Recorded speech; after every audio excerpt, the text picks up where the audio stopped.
Saturday mornings, y'all know what's up. They don't need no introduction. You already know what you're getting, and that is facts with a discussion. The greatest to bless the mic without the needless interruption. Face it, we got an anatomy like a little bite of me for a concussion. You know what's up, man. I mean it when I seen it. I was proud of these brothers. They entertain the people every week without cussing, and you don't ever hear the drama. They keep it clean on the podcast. Independent duo doing it big when they broadcast. Haters hate to see them doing positive things. PlayStation Nation got you, ain't it obvious, man? We pulling up every week and showing love in the chat. Unlike these other channels, these guys are showing their back. Like, what's up? What it is, what it do, what's up? What it is, PlayStation, what's up? J Bari and Persona got it live in the tug. Saturday mornings, y'all know what's up. What it is, what it do, what's up? What it is, PlayStation, what's up? J Bari and Persona got it locked in the tug. Saturday mornings, y'all know what's up. They don't need no introduction. Persona, the gaming politician, politicking for the come up. Division and vision require precision, decision that gotta be thought of. The potential is exponential. Gamer credentials is what they brought us. Get caught up. You know, Bari bring the passion when he's speaking from the heart. He the best lisp on YouTube, climbing up the charts. And when Persona speaks, he gon' tear the mic apart. Intellectually, of course, cause you know the boy's smart. They cover the news with integrity, so you know it's a must watch. Ain't no console war, just two brothers being a font. What's up, PlayStation? Got the Saturdays locked. And if you ain't tuning in, you missing out. Get blocked. What's up? What it is, what it do, what's up? What it is, PlayStation, what's up? J Bari and Persona got it locked in the tug. Saturday mornings, y'all know what's up. What it is, what it do, what's up? What it is, PlayStation, what's up? J Bari and Persona got it locked in the tug. Saturday mornings, y'all know what's up. Yo, listen, man.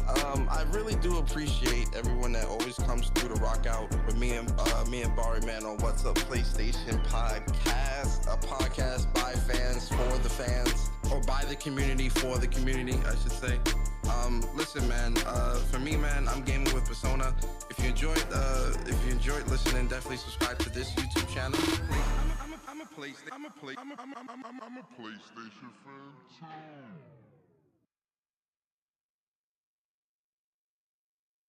Yo, what's up, everyone? What's up, PlayStation Nation? You are now tuned in to the What's Up PlayStation podcast. What's up? What it is, what it do, what's up?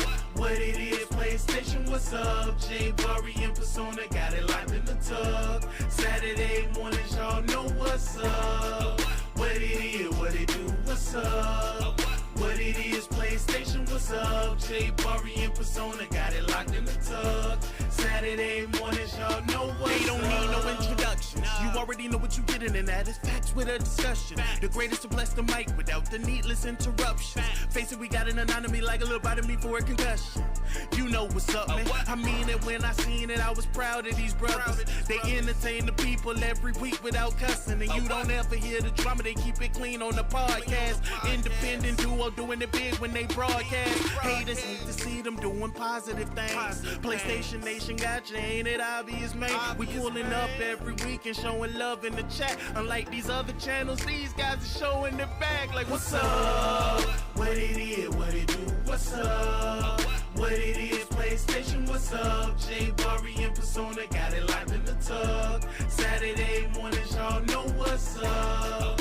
What it is, what it do, what's up? What it is, PlayStation, what's up? J Bari and Persona got it locked in the tug.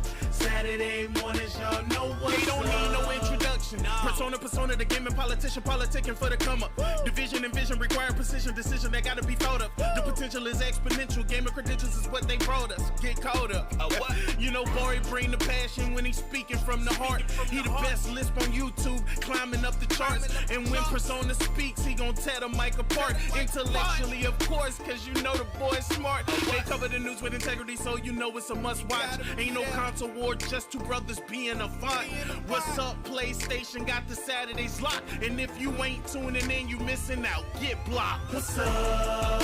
What it is, what it do, what's up? What it is, PlayStation, what's up? J Bari and Persona got it locked in the tug. Saturday mornings, y'all know what's up.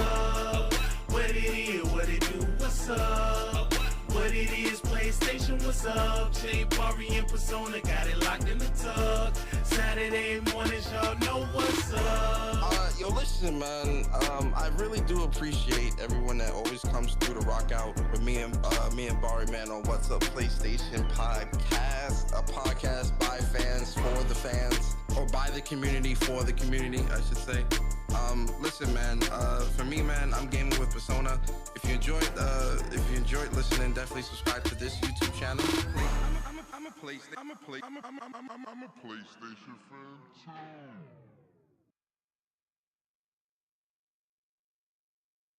Yo, what's up, everyone? What's up, PlayStation Nation? You are now tuned in to the What's Up PlayStation Podcast. What's up? What it is, what it do? What's up? What it is, PlayStation, what's up? J Bari and Persona got it locked in the tug. Saturday mornings, y'all know what's up. What it is, what it do? What's up? What it is, PlayStation, what's up? J Bari and Persona got it locked in the tug. Saturday mornings, y'all know what's up. They don't need no introduction. You already know what you're getting, and that is facts with a discussion. The greatest to bless the mic without the needless interruptions. Face it, we got an anatomy like a little bite of me for a concussion. You know what's up, man. I mean it when I seen it. I was proud of these brothers. They entertain the people every week without cussing. And you don't ever hear the drama. They keep it clean on the podcast. Independent duo doing it big when they broadcast. Haters need to see them doing positive things. PlayStation Nation got you, ain't it obvious, man? We pulling up every week and showing love in the chat. Unlike these other channels, these guys are showing their back like, what's up? What it is, what it do? What's up? What it is, PlayStation, what's up? J Bari and Persona got it locked in the tug. Saturday mornings, y'all know what's up. What it is, what it do? What's up? What it is, PlayStation, what's up? J Bari and Persona got it locked in the tug. Saturday mornings, y'all know what's up. They don't need no introduction. Persona, the gaming politician, politicking for the come up. Division and vision require precision, decision that gotta be thought of. The potential is exponential. Gaming credentials is what they brought us. Get caught up. You know, Bari bring the passion when he's speaking from the heart. He the best lisp on YouTube, climbing up the charts. And when Persona speaks, he gon' tear the mic apart. Intellectually, of course, cause you know the boy's smart. They cover the news with integrity, so you know it's a must watch. Ain't no console war, just two brothers being a font. What's up, PlayStation? Got the Saturdays locked. And if you ain't tuning in, you missing out. Get blocked. What's up? What it is, what it do? What's up? What it is, PlayStation, what's up? J Bari and Persona got it locked in the tug. Saturday mornings, y'all know what's up. What it is, what it do? What's up? What it is, PlayStation, what's up? J Bari and Persona got it locked in the tug. Saturday mornings, y'all know what's up. Yo, listen, man. I really do appreciate everyone that always comes through to rock out with me and Bari, man, on What's Up PlayStation Podcast, a podcast by fans for the fans, or by the community for the community, I should say. Listen, man. For me, man, I'm gaming with Persona. If you enjoyed listening, definitely subscribe to this YouTube channel. I'm a PlayStation fan too.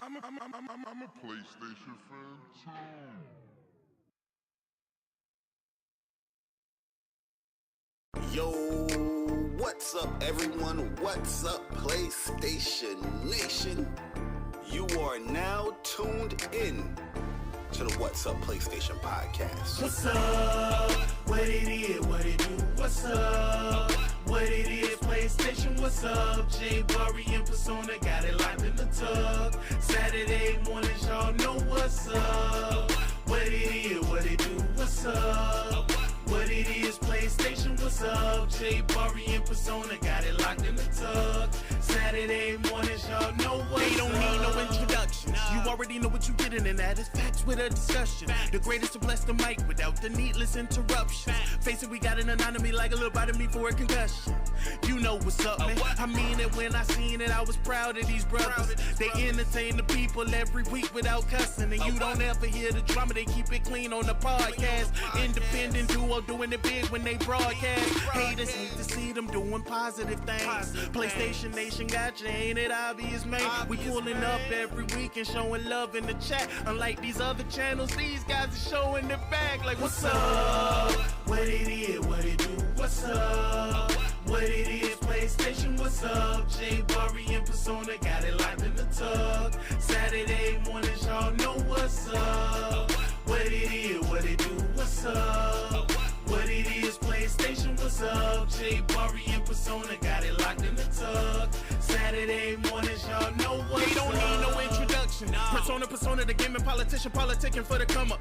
Division and vision require precision, decision that gotta be thought of. The potential is exponential. Gamer credentials is what they brought us. Get caught up. You know, Bari bring the passion when he's speaking from the heart. He the best lisp on YouTube, climbing up the charts. And when Persona speaks, he gon' tear the mic apart. Intellectually, of course, cause you know the boy's smart. They cover the news with integrity, so you know it's a must watch. Ain't no console war, just two brothers being a font.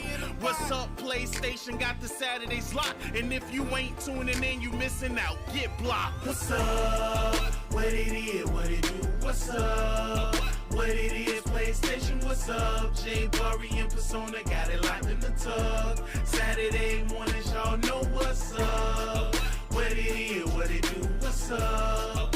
What it is, PlayStation, what's up? J Bari and Persona got it locked in the tug. Saturday mornings, y'all know what's up. Yo, listen, man. I really do appreciate everyone that always comes through to rock out with me and Bari, man, on What's Up PlayStation Podcast, a podcast by fans for the fans, or by the community for the community, I should say. Listen, man. For me, man, I'm gaming with Persona. If you enjoyed listening, definitely subscribe to this YouTube channel. I'm a PlayStation fan too.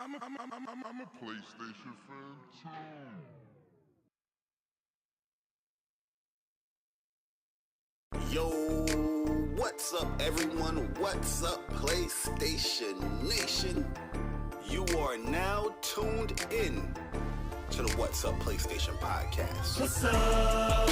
What it is, what it do, what's up? What it is, PlayStation.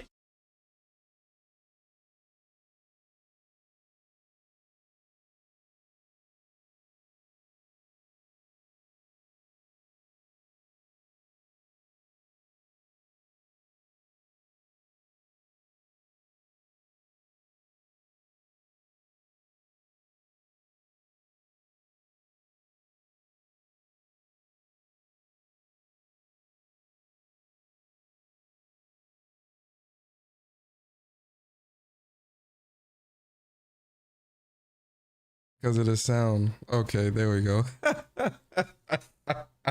Yo, let me do it again. There we go. There we go. There we go. There we go. Now we back. We back, guys. We back. My fault. They go to trophies, man. They go to trophies. Listen, what's good, people, man? It's your boy Persona, Gaming with Persona, one half of the What's Up PlayStation podcast crew. And welcome to episode 129 of What's Up PlayStation podcast. And man, has it been a very eventful week when it comes to gaming, when it comes to showcases, when it comes to news, when it comes to everything.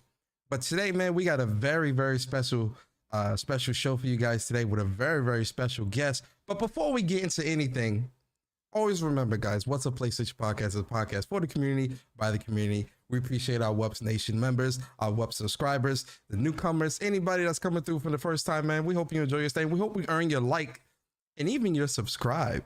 You feel me? But listen, What's Up PlayStation podcast is a two-person team. It's a two-man team. Two brothers from New York. Good looking, I might add. You understand? King Jerk Chicken. King of the Bronx. Mr. Trust Issues himself. You wearing red today. Bro, we're coordinating today. Listen, I didn't reach out. I just came on cam and I saw Bari had the red.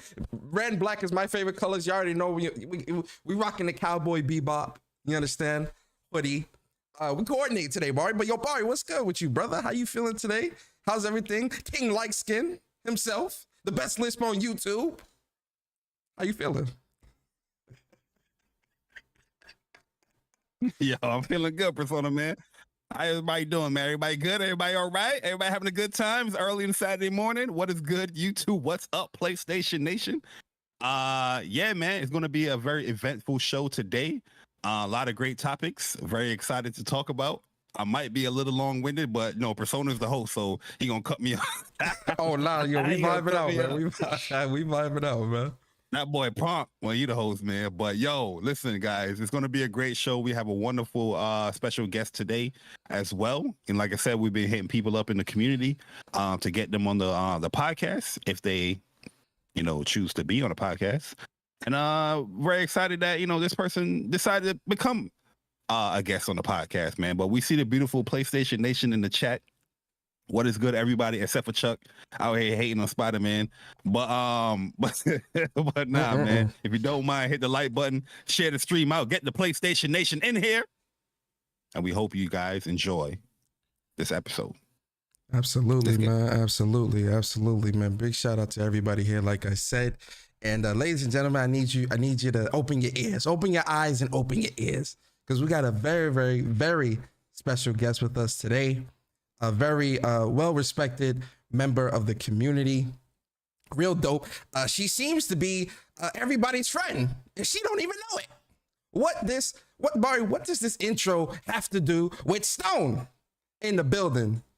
Catwoman, aka Catwoman. Yo, Stone, how you feeling today? How's everything? Good. Good morning. How are you boys? Feeling good. How you feeling today? Out here, we out here. I'm good. I'm just here for some clout. That's all. 3 for 10, 5 for 20. We got you. All right. Stone, can I ask you a question? Are you Of more course. like a pebble, a rock, or a pillar? Like what I Stone? wish- Or a boulder. Bari, I wish you were the first person to make that joke, because then I would have probably laughed. But Who beat me to it? I was gonna get nerdy and be like, "Yo, are you metamorphic?" What? The three types of rocks and stones and all that. Metamorphic. What's the other one? I forgot the names, man. It's been a long time to Earth Science. My bad. how are you Stone. gonna get nerdy if you don't know the names? Lord have It was mercy. gonna flow, but now I just forgot. Now I just forgot. But yo, Stone, just introduce yourself. Let the people know like who you are, and Stone. She's done a lot of great things in this community, man. She really is somebody that definitely cares about the community. Does a lot of great things, a lot of charity streams and charity events and things like that, man. I know with the last charity, I think they raised over $2,000-3,000. Stone. We raised a little over $4,000. 4,000. Yo, listen, Yeah. that's dope stuff, And man. Chuck was a huge help. You guys were a huge help. Yeah, definitely. Stone is definitely somebody that me and Bari both rock with in this community heavy. This is a great person, and we're very happy to have her on the show rocking out with us today. So Stone, we like to start off with a question. Me and Bari typically we ask a question where you already know, like you watched the how you feeling? Like how's your week? How you feeling? How's your work week? How's your gaming and everything for the week? How you feeling this week? I was on vacation for the past week, so I can't complain. Went to the beach, Nice. just relaxed. Been playing some Hellblade. I played a little bit of COD with you guys before I went on vacation. Yep. Let's see what else. Trying to play Street Fighter 6, but the servers keep going down. They back up now. Who? It definitely been a little spotty the last couple of days. I'm excited for this weekend to sit down and actually play. Sure. Who you maining? Who you looking at? I like Chun-Li, honestly. Okay. Yo, dope. There's Chun? some like I like to try different fighters and see who I mesh with, Mhm. and that's the one who I've meshed with the most lately. But now that there's the full roster, I want to go through and check out everybody. Yeah, for sure. Well, that's what's up. Yo, Bari, man, with you, man, how you feeling this week? How's everything, man? Trust issues. What's up? You've been repping the trust issues a lot lately. What's going? Is it PlayStation? Who is it, man? Let us know. Talk to us. How you feeling? Oh no, to be honest with you, I just like the logo. This comes from I know Arel. He's a YouTuber that he walks around and asks people to do like loyalty tests and stuff like that. And yo, they always getting caught. Some of them I don't think is real, but some of them is real. And I'm like, yo, he got some dope ass merch, so I just copped them. You know what I mean? Mhm. But overall, my week been pretty cool, man. A lot of movie watching going on. You know, from Spider-Man to Transformers, which is amazing. Work-wise was pretty cool, chilling. Little was I was annoyed on Monday though. That really got me. But gaming wise, Street Fighter, Diablo, Liza P, back on Spider-Man as well. You know what I mean? As a true Spider-Man fan. And that's pretty much it, man. It's been a cool, chill week. Bari, are you telling me that Eddie Brock is not the only Venom? I'm sorry. Let me. I'm sorry. Yo, I keep warning people, man. When it comes to things I love, you better make sure you're on point. Because I can tell if you're frauding or not. Absolutely. I know that's right. Absolutely. Doing the siren right now, man. Come on. Sorry, guys. It's New York. My bad. So. No, you good. They doing a siren right now. They know I'm doing a podcast. Oh, no, I can't hear it. Oh, you can't? Oh, all right. Never mind. We good then. We good. But yo, man, that's what's up, man. I'm glad, it sounds like everybody having a pretty good week, man. For me, man, how's your week, man? Thank you. Can I ask you? You just gonna tell us your week? Nobody asked you, bro. I was waiting. I was waiting on you to do it, but you ain't do it. So I was like, all right, I'll just say it myself. Oh, so you just go. Okay, I got you. Yeah. Persona, how was your week? Well, thank you for asking. You do have manners, Bari. Thank you. No, man. For me, man, my week has been really good. A lot of movie watching as well. Transformers was great. I loved it. I thought it was a great movie. Really enjoyed my time with it. Even the human parts of the movie. Sometimes with these types of movies, New York in the building. You feel me? Even with the human element of the movie, it fit. It was good. It wasn't too much. And the parts that they did have, I thought was pretty good. So, definitely enjoyed Transformers. I love Transformers anyway. Definitely loved it. And then next week, I'm going to see Flash. It's like 3 weeks in a row. Last week was Spider-Man. This week is Transformers. Next week, I'm going to see Flash. And then July is Oppenheimer, which that's probably my most anticipated movie of the year outside of Spider-Man. So yeah, man, it's a great time. Gaming wise, listen, man, I've been on Diablo heavy. Diablo 4. Yo, did you see John Wick yet? No. I'm gonna watch that on. You ain't no movie buff. Fraud. You're right. Absolutely. Did you see Avatar yet? Yeah, I seen Avatar in the theater. I seen that in the theater. You thought she was gonna catch me? Look at him. Look, now I got the trust issues. He's on a hunt today. He on a hunt. Did you see Fast 10 yet? No. I'm not really. I'm gonna be honest with you. Them Fast movies. Be careful what you're about to say. They've been pretty. I ain't gonna say they trash, but my excitement to see those movies has dwindled the more they release. To this day, the first one is always gonna be my favorite. And honestly, after rest in peace, Paul Walker. After he left, I really was, I kind of checked out on those movies. I'm gonna be honest. It died down after 6. Yeah. You know what we're here for now at this point, right? You know what we're here for: the explosions, the cars, and the baddies. And family. That's what we're here for. And family. Oh, and family. Abilities. And family. And family. But gaming wise, like I said, Diablo 4 has had his hooks in me. My God, like I've got like maybe 40 hours in this game. It's got his hooks in me. Street Fighter 6, we got a brand new fight stick. No, I did not give up on the hitbox, guys. I know a lot of you have been like, Persona. You definitely did. No, I did. That's cap. Persona, you gave up on the hitbox already? No, I did not give up on the hitbox. You understand? Slow and steady wins so the you gonna race. Use it? Yeah. Slow and steady wins the race. You feel me? But this Obsidian 2, I'm loving this Obsidian 2, man. Very beautiful stick, man. Very nice stick, pause. And the buttons feel nice. Feels very premium. Hitbox got your fingers like this, like yo, my fingers is all messed up with that hitbox. But Street Fighter 6 been playing that, and playing Liza P, man. We're gonna definitely talk about that a little bit later in the show. But Liza P is definitely, it's an interesting game. Very interesting game. I have my likes, a little bit of dislikes as well, or critiques. You feel me? but you know, it's definitely a cool game nonetheless, man. But yo, man, listen, let's get into, you know, shout out to the members and the folks out here in the chat and the community, man. We definitely appreciate y'all so much. Yo, Philip Sen becoming a member of the WUPS Nation. Philip, you know we appreciate you, bro, always.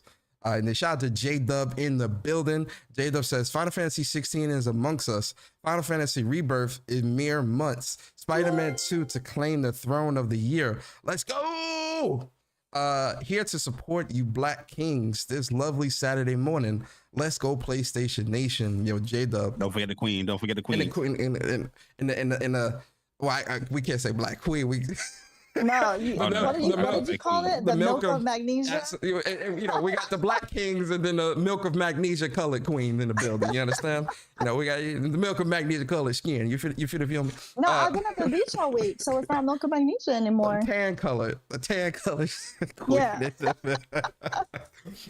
Tan or red.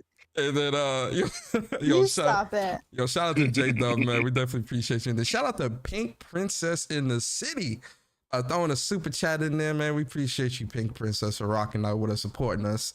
And then shout out to Julian Johnson in the building, Jew. He says, good morning to everyone except Stone. Whoa. Stone. Damn. What you do? What does that super chat have to do with Stone? She beat him up in Street Fighter or something. He's mad that I changed his name in the Discord. Uh-oh. What you change it to this time? I think it's still low XP Brillo pad. Yo. Now I understand the tweet. I mean, not the tweet, super chat. Well, that's because he's not good at Call of Duty. He has low XP, so. Low XP Brillo pad? No, man. that's crazy. Yeah. That's funny. I love our Discord because it really is all about gaming and anime and movies and stuff. The only thing is I'm the only one that has power. So if anybody makes me mad, I change your name to something crazy. Like Chuck's in there because he's always talking about send me an email if you want anything changed in the Discord. But he has no power in the Discord, so I changed his name to send me an email, senpai. Hey, yo, shout out. Yo, that's dope. That's dope. And then shout out to Kyle Ward, man, becoming a member of the WUPS Nation. Appreciate you, Kyle. Ward, I ain't hear that name in yeah, like it's 3 been, years. It's been a while, man. Yo, Kyle, shout out to you, man. Appreciate you. And then shout out to Viper Reaps Corner, the unofficial official member of the WUPS boys and the WUPS Nation, man. He does our timestamps and everything. You know, definitely make sure you guys give your love to Viper in the chat, man. He does all the timestamps and everything, and he makes sure we give the trophies, man. If one of us, if me or Bari missed the trophy section, you best believe Viper is gonna be in that chat saying, excuse me, fellas. Absolutely. Where's the trophies? The chat, the community needs the trophies. So shout out to Viper, man. We appreciate you always, bro.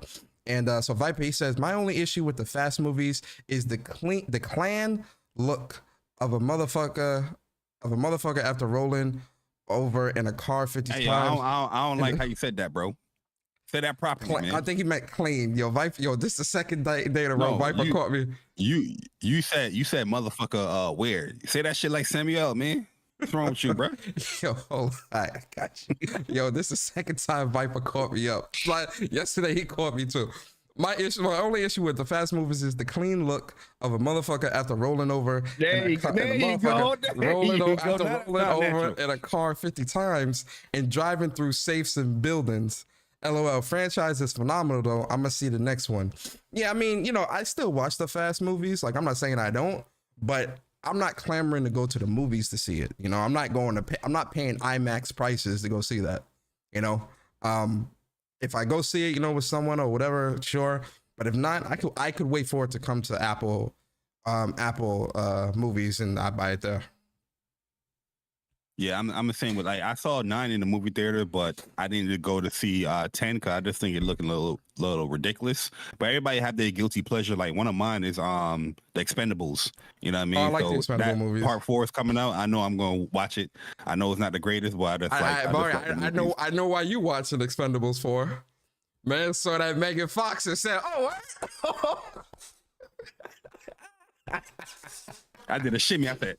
That man was Bari gonna be up for the sacrifice next, hanging out with Megan Fox. Oh shit! Absolutely. Yo, that man. We gonna in blood, like.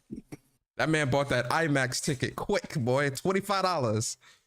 Mm-hmm. Want to see 3D too? So absolutely. Oh damn. The 3D too. And then shout out to Viper Reese again for the super chat. He says clean look. I think you're talking about the layout. Thank you, Viper. Appreciate you. And then shout out to King Metro Chan in the building, becoming an official member of the WUPS Nation. King Metro, we appreciate you always, man. Shout out to King Metro, man. Cool guy out here in the community, man. That's another Chung Lee player. Lee. Yeah, Chung Lee mains, man. Y'all a little scary out here. I ain't gonna lie, I fought like 3 Chung Lees in rank yesterday. Y'all definitely scary out here. But listen, guys and girls, y'all know how we do things here, man. You know, let's get into the rigmarole of how we do things here on the What's Up PlayStation podcast. And yes, I am talking about the games for the week. Let's get into it, guys, because there's been some pretty interesting releases, man. So first, let's start with Amnesia the Bunker for the PS4, Diablo 4 for the PS5, PS4. Now, this is the full release. Last week was the early release for people who bought the Ultimate Edition. This week is the full release, so everybody can get it. Then we got Loop 8 Summer of Gods for the PS4, Raiden 3 Mikado Mania Maniacs for the PS5, PS4. Swap Star. That's shoot 'em like a bullet hell type. Like game, a bullet hell game? Yeah, it sound like something like that too. Swap Star for the PS4. Swap Star.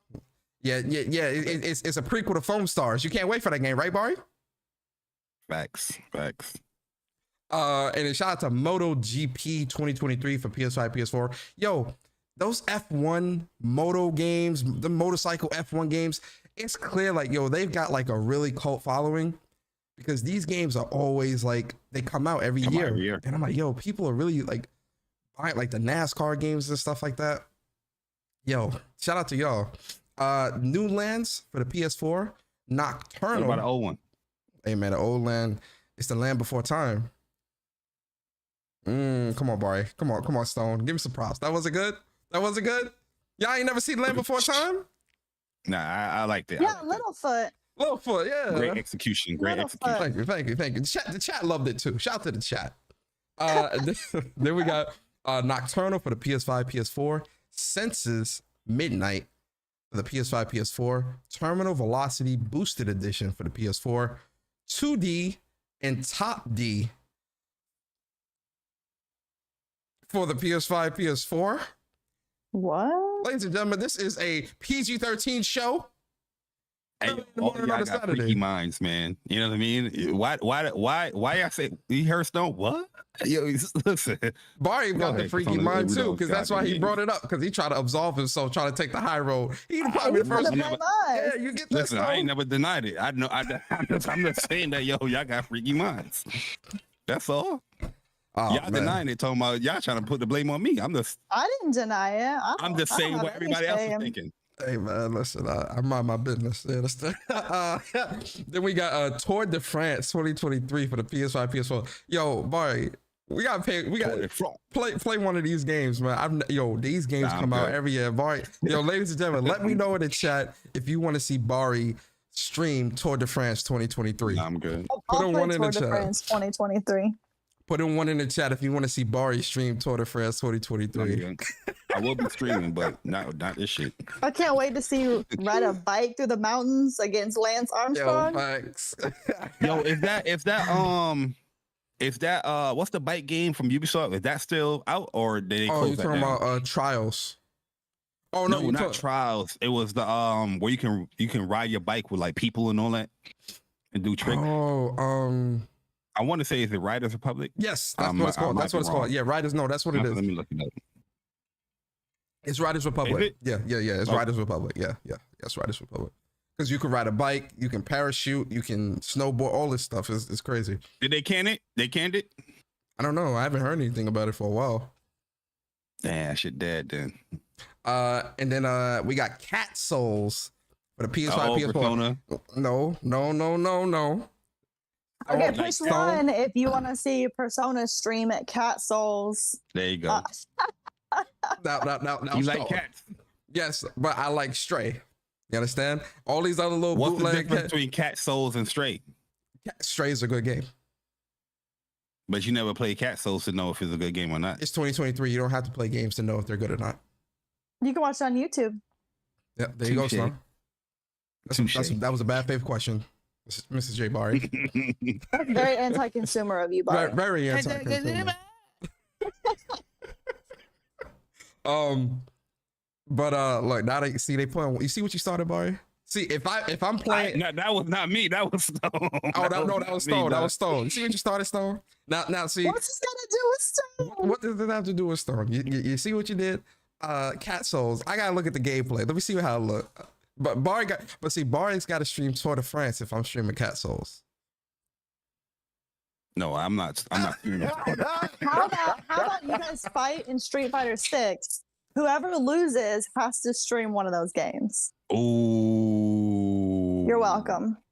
This is why I'm here. Yo, but hold up though. Cat Souls looks like it's gonna cost way different than Tour de France. That don't matter. For sure. That don't matter.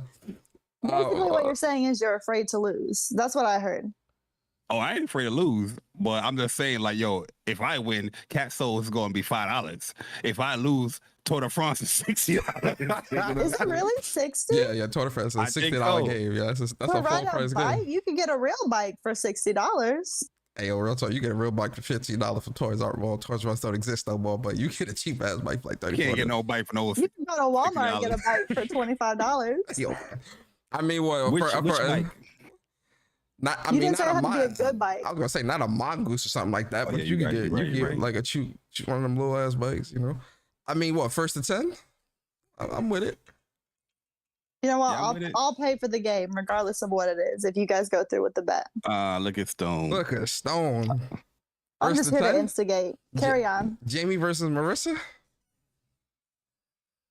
Oh yeah, I like that matchup. I like that matchup as well. 1st to 10, whoever loses has to stream one of these insane games. Bari, how you feeling about that? If the chat wants it, the chat gets it. I like that. I'm with it. I'm with Persona, set that Cat Souls stream. Hey, yo, Bari, you set that Tour de France stream up, my boy. What you talking about? 1st to 10, it's gonna be streamed. I'm with it. I'm with it. Yes, sir. All right. Let's go and put that Cat Soul stream on my boy. Boy, you better feel like PSN wallet, boy. That's just $65 plus tax. You understand? That's plus tax, my boy. So get that ready. Then we got a Great Hill Incident for the PS5, PS4. We've got Orbital Bullet for the PS4. System of Souls for the PS4. Trip, A New Way to Meditate for PlayStation VR 2. And last but not least, UDK. What? Oh. UDK for the PS4. Fire. Yo, it's still a lot of PS4 games coming out, man. For real, 2023. Like, I'm not saying that it shouldn't be coming out, but yo, it's still a lot, bruh. I feel like Diablo, a lot of cross-generational. I feel like Diablo 4 should have been next gen only. Because that's a bigger game. I feel like that too. It should have I been. think there's something wrong with the loading assets in that game, but we ain't ready for that conversation yet. But yo, listen, guys. Now we are in the spotlight portion of the show, and for those that are new here, the spotlight is where me, Bari, and our special guest Stone will give you a game or games if we decide to break the rules that we think y'all should check out. Right? It could be a brand new game, it could be an old game, it could be a game for your childhood, it could be a game that hasn't even released yet. The purpose of the spotlight is for us to spotlight games that we think you, the community, should check out. And starting with Stone, our special guest for this week. Stone, what is your spotlight game for the week, and are you gonna break the rules? I think I'm gonna break the rules a little bit because I'm gonna cat for Persona 5. It's the greatest game ever. Yeah, it's the greatest game ever made. My opinion is more right than all of yours. So I think you should go play it. This is not up for a debate. Thank you for coming to my TED Talk. Facts. Well, you ain't capping though. You actually beat and platinum the game. You're right. Yo, you got the platinum. Yeah, that's a feat. So yeah, that's like 200 hours. or play Hellblade. Honestly, play it because I'm playing Hellblade right now, and it really is amazing. You gotta play it. You gotta check it out. Yeah, definitely. That cap. Not That is wrong. not cap. That is not Nah, I'm cap. joking. I How do you enjoy lose? Hellblade. So you have to go ride a bike with Lance Armstrong. Oh man, that's Oh, man. that's who the game. Yeah, probably, most likely. So those your two, Persona 5 and Hellblade. Yes. Fire. Yo, Bari, what are your spotlight games for the week, and are you gonna break the rules? Or Persona, this week I feel like due to our special guest being here and respecting the special guest time and everything, I will break the rules. First game we got up here. Listen, every goddamn week, the Persona. I like the fact that you got the trailer showing up here. You see the trailer. It's looking amazing. It's looking gorgeous. The game of the generation. Okay. Final Fantasy VII Rebirth on 2 discs. Is my first spotlight of game of the week. I can't wait for this game. I know it's out in 2024, but I don't give a damn. It looks amazing. Gameplay look amazing. We see a lot of new mechanics going on here in the trailer. Obviously, we're going to talk about it a little bit later, so I'll be very short with that. But I'm so hyped for this. This is definitely going to be imprinted in all y'all brains. 2024, get this goddamn game, because I promise you, if I see the excuses, it's gloves off. You know what I mean? So that's the first game. Second game I want to highlight here. Yo, really, truly, I'm really enjoying Liza P, man. I think the game is pretty dope. I haven't beat that big boss yet. I got him down to the second phase where he pulled out the little fire thing coming out. Nah, I got him close, he pulls off his head and turns his head into a sword. That's his head. Oh yeah, that's his head. Okay. Yeah, yo, he caught me in the last minute, bro. Like the swinging it, man. Wow, I was like, I was like, damn, man, got me. So I definitely try to beat him. You know, probably like later on in the weekend or whatnot. But yo, I like the game, man. It's pretty cool. You know what I mean? I see a lot of people, you know, have their little, issues or their little gripes with it. But overall, for me, I think it's pretty cool. I like the dashing. I think it feels pretty good. I would like for like it have like a double dash kind of faster, but there's a lot of invol frames with these dashes. I picked the nimble and dexterity. So I think it's like the middle one where you get the rapier. I think that class is pretty cool so far. It got like a really cheap move with the R2 where there's like an auto dodge in it. So, I can just like, dodge a lot of attacks just pressing that if I see them come, and I'll get the punish on it. Pretty cool game, man. The menu system can be a little convoluted because you got to press a lot of directional buttons to get to certain things. But overall, I'm enjoying it. You know what I mean? I'm enjoying it. I'm gonna see when I complete the demo, like how I feel. Like, is this gonna be a pre-order or not? Because it's coming out in a very busy time for me with a lot of games coming out. But I'm liking it so far, man. And the last game I'm going to highlight, my fact is 2 more. Street Fighter 6. I've been really enjoying that game a lot. I've been getting my ass beat by Chuck and Dre, but I feel like the stuff that I learned from fighting those guys, like I just been watching people rank is pretty easy right now. Just going through the trenches of that bronze and silver and gold, but so far I've been having a lot of fun, man, and I see the things that I got to work on when it comes to Jamie and adapt to that stuff. But once I get that much tighter and cleaner, I think I'm going to be good to go. But overall, this is a game for everybody, man. Like, it has so much stuff. Like, yo, really, truly, there's so much stuff that I ain't even get to do yet in this game, bro. I just been traded online, but there's so much shit like you could do in this game, man. Shout out to Capcom, they did a great job. Had a lot of issues with the servers, but they rectified that. But overall, very, very fun game. And I like the fact how simple and intuitive the lobby system is, or the custom lobby, because a lot of fighting games, they mess up on that aspect. But Street Fighter 6, they clearly listen to the community, clearly listen to or watch like online tournaments. And I feel like they did a great job of just setting up that lobby. You know what I mean? And then the last game I'm going to highlight is Spider-Man 2018. Was playing that. after once Spider-Man 2 got revealed, I was like, yo, let me go back and play some Spider-Man 2, man. Enjoying the hell out of Spider-Man 1, enjoying the hell out of that game, man. Very, very fun game, doing new game plus and all that stuff. And yeah, I feel like I'm just gonna beat that game again, man, because there's trophies that I still have to unlock when it comes to new game plus. And yeah, I'm having a ball playing that game again, man. But super, super excited for Spider-Man 2. But that's pretty much it, Persona. I'm gonna end my spotlight game for the week because you're looking like you want to tell me to hurry up, and I'm gonna hurry up. No, none of that. Come on, you know better. But yeah, no, those are great spotlights, man. 100% great spotlights. For me, man, thank you, sir. I appreciate it. For me, man, no, what? You're welcome, sir. Happy. Thank you. Yeah, you're welcome. Oh, hold on. My bad, Persona. Listen, Knicks, don't ever put that in this chat again. Apologize. But go ahead, Persona. My bad.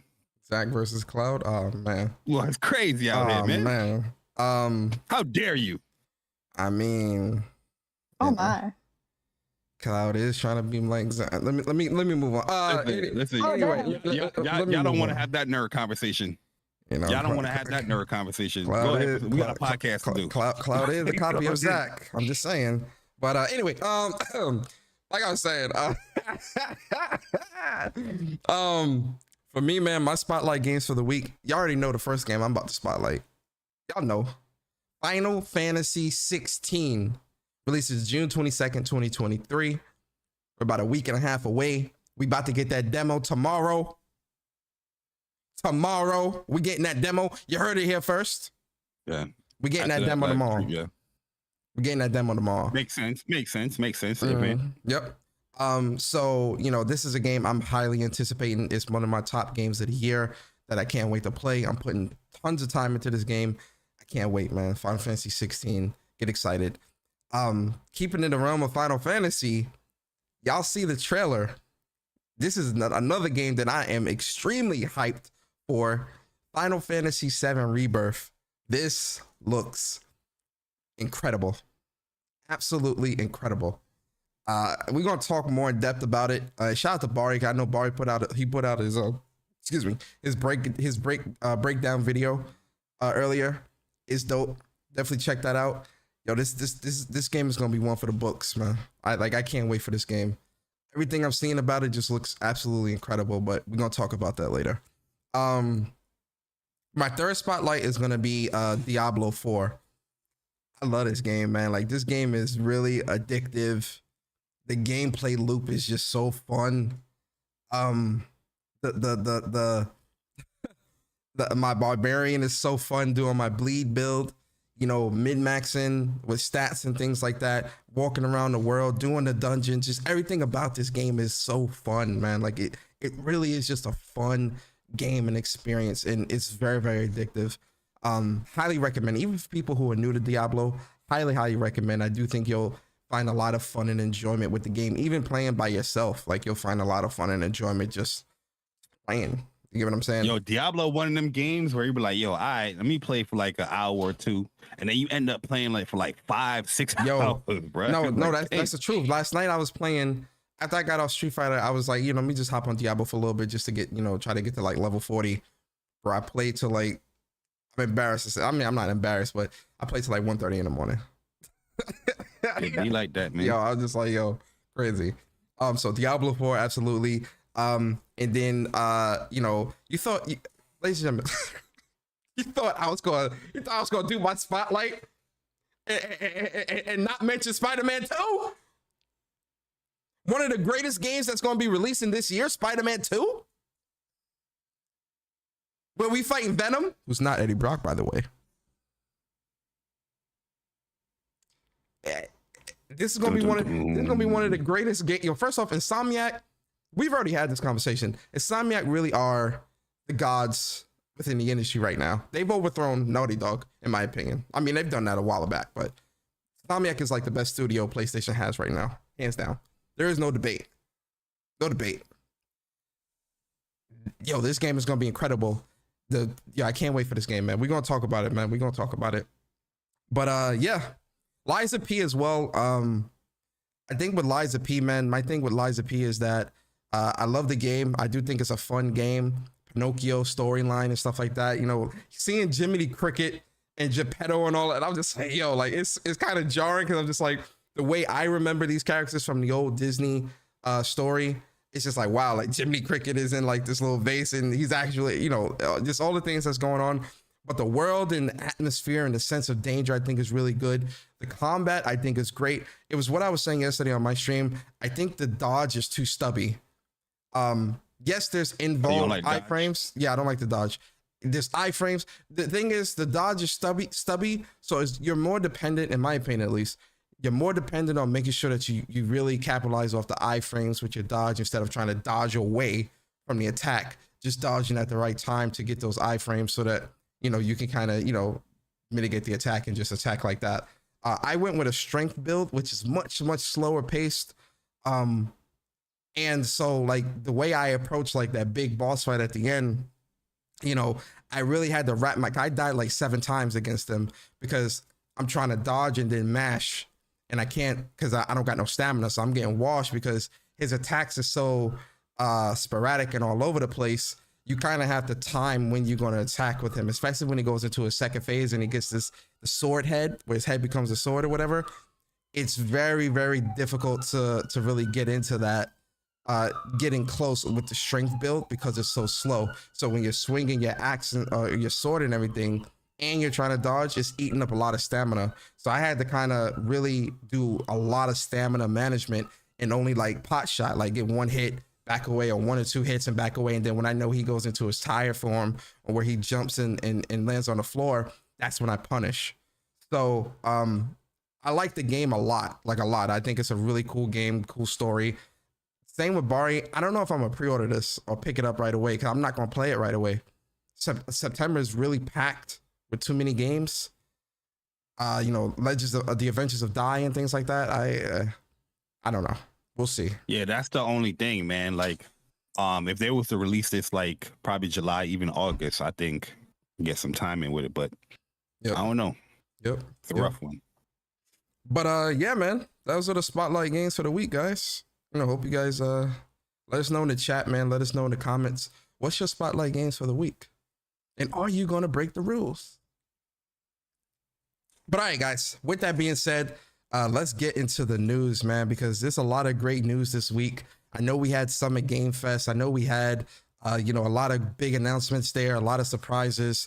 One of the first things I do want to get into is actually Spider-Man 2, right? We're going to do Summit Game Fest review, but we're going to save that separately. But there's 3 big announcements that I want us to kind of talk about on their own, and then we'll talk about Summit Game Fest after, right? So one of the first ones, obviously, is Spider-Man 2. Bari, 2 weeks ago, we were pissed off. That legendary live reaction where we saw the gameplay, which was incredible, but we got no dates. And we all, the whole community was like, PlayStation, what are you doing? Fall is 2 months away, right? And so who would have thought that Keighley, first off, Jeff Keighley got some serious pull within the industry, because to have PlayStation not announce the release date for Spider-Man 2 at their own showcase and instead do it at Summer Game Fest, what dirt does Keighley have on PlayStation? My God. But we did get the news, guys. So Spider-Man 2 is releasing October 20th, 2023, and we got to give Bari his flowers. Look at him. Look at him. Look at him. Look at him. Look at him. Stone, you see him? Look at him. Cocky boy. Don't worry, relax. We're gonna give you your flowers, brother. Relax. Bari definitely. I want roses too. Bari definitely called it. Blue, white. Bari definitely called it when it came to the time. I definitely was thinking September. I'm like, yo, September 8th would have been a perfect date. It'd have been that same week of when the original game dropped. So I was definitely thinking September. I wouldn't have thought October. I'm gonna be honest. I wouldn't have thought that. Bari definitely called it and said it's probably going to be between Spider-Man 1 and Miles Morales, which is that October. So shout out to Bari. So we did get confirmation that the release date is going to be Friday, October 20th, 2023. But also the pre-orders for the game. I don't see no flowers in the chat. So the pre-orders for the game go live next week, Friday. So June 16th at 10 o'clock local time. the pre-orders for the game go live both digital and PlayStation Direct or your favorite retailer, you know, Best Buy, Amazon, wherever. And so some of the pre-orders that you get is you get the Arachnite suit for Peter, and you get the Shadow Spider suit for Miles with 3 different colorways, the Web Grabber gadget, and three skill points. This is the pre-order bonus for everybody. So regardless of what edition you pre-order, everybody gets this. And then with so they get all the other 3. Oh, they got the different variants. My bad. Yeah, the different variants. Yeah, there's 3 different color variants. Yo, you know my favorite color is red and black, man. That red and black on Miles looking too good, man. Which one? The first or the top one? The first one, the top.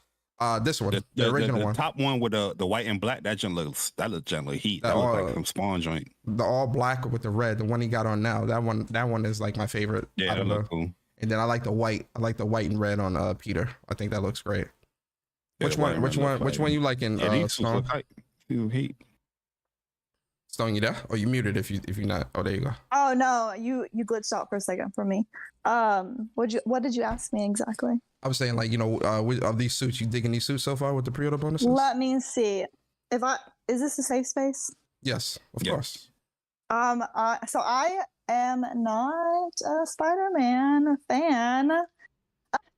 What? As far as the character himself, I'm a Batman person. That's where the Twitter handle came from.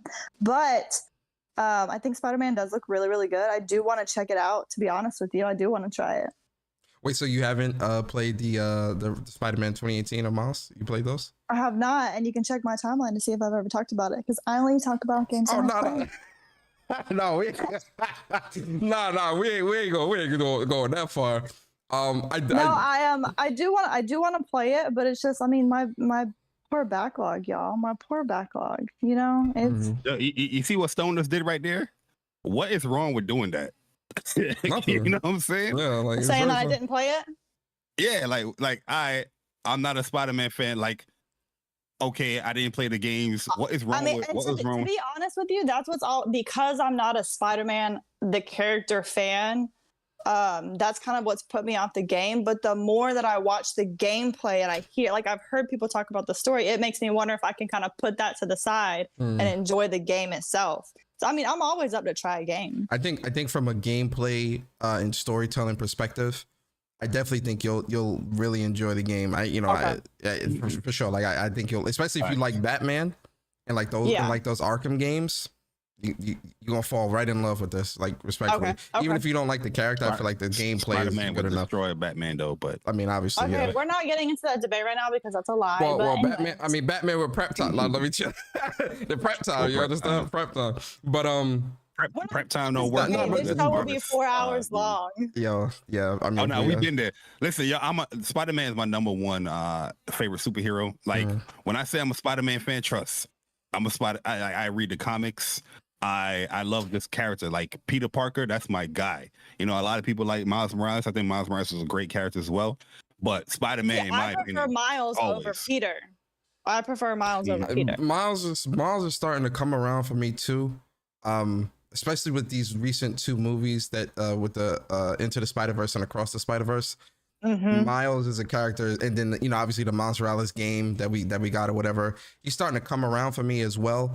But I'm definitely a big Peter fanboy. Like, you know, Peter is definitely going to be top, you know, the best for me. But Miles is getting up there for me as well. The only thing I want Insomniac to do when it comes to a Miles is showcase a little bit more of like the comic side, where you're showcasing his intelligence as well. You know what I mean? Because Miles is very, very smart. But they highlighted some of it, but they didn't really like showcase it within his gameplay or just like. But they did have gadgetry there. But I don't know who's creating the gadgetry for him. But we'll see how they do with Spider-Man 2. For me, I'm interested in Spider-Man 2, and this is, I want everyone to be surprised about this. I like Venom. Oh yeah, I'm a big Venom fan, so that is kind of what like pushed me more into the direction of actually playing it, because I like Venom a lot. So yeah, Venom is a great character. Like especially Eddie Brock, Venom. I love that character. character for sure. I love how they transition that character from like the super villain to like the anti-hero type character. I even like Flash Thompson, Venom. I think his character is dope too. But what do you think? I'm super intrigued, man, to see what they're gonna do. Who do you? Well, put a pin in the Venom thing. Let me see these suits again. Persona. Yeah, I'm gonna show you. So the pre-order bonus suits is the Arachnite suit and the Shadow Spider suit. But then if you get the digital deluxe version of the game, you know what's gonna make these suits look fire? My bad, Persona, is because you have the web wings. So seeing the cape and all that, it's gonna look like some Batman. It's gonna look like some Batman shit, yo, for real. Like no cap. People gonna be like, yo, where's the Spider-Man, Superman game or something? Because it's gonna look like they kind of flying with that.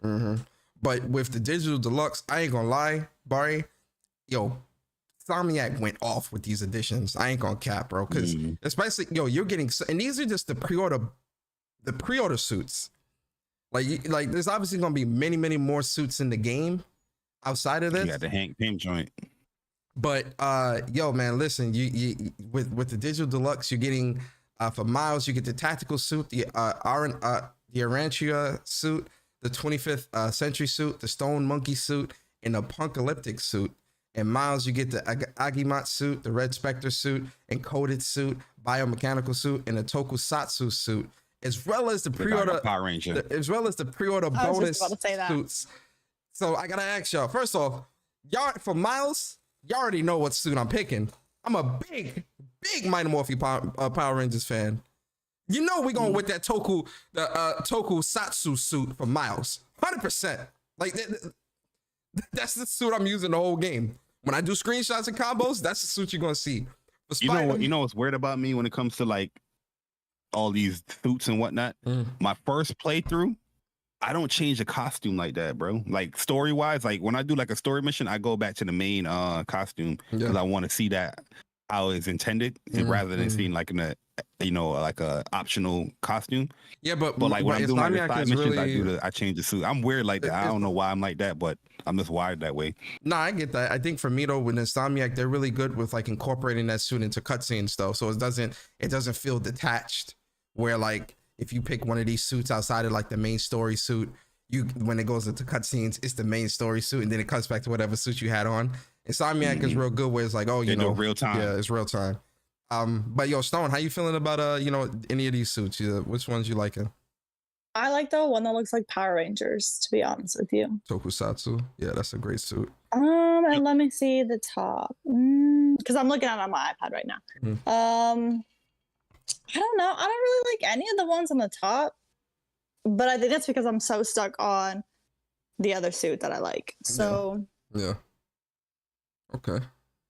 I don't know. I feel like they did Peter kind of dirty compared to the suit that they gave Miles. Yeah. Now, some of them is I think this one the Arantia suit. That's the Madam Web one. I think this is the one that the 20th century is the Hank Pym one. I don't know the Stone Monkey.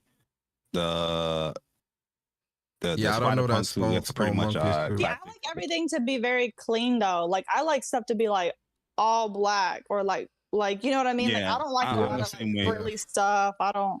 Yeah, I get that. I don't like all the lights and glimmer. I'm very simple when it comes to my suits. But the digital deluxe, just to let you know, you get 5 skill points. I was gonna mention that. Skill points. Yo, they are definitely giving like a lot here with this edition as well, where you get the that's a lot, additional photo mode, plus you get 2 extra skill points. So on top of the initial pre-order bonuses plus the 2 skill points, you get 5 skill points. You get a lot here for that digital deluxe. So obviously digital deluxe is 80, standard is 70. We know that. But Stone, Bari, we gotta get to the most important edition in this game, in this article. The edition that I'm getting, the edition that Bari's getting, people in the chat are getting. Stone, well, not Stone. I know you ain't getting this, but the one of the best collections. You're right.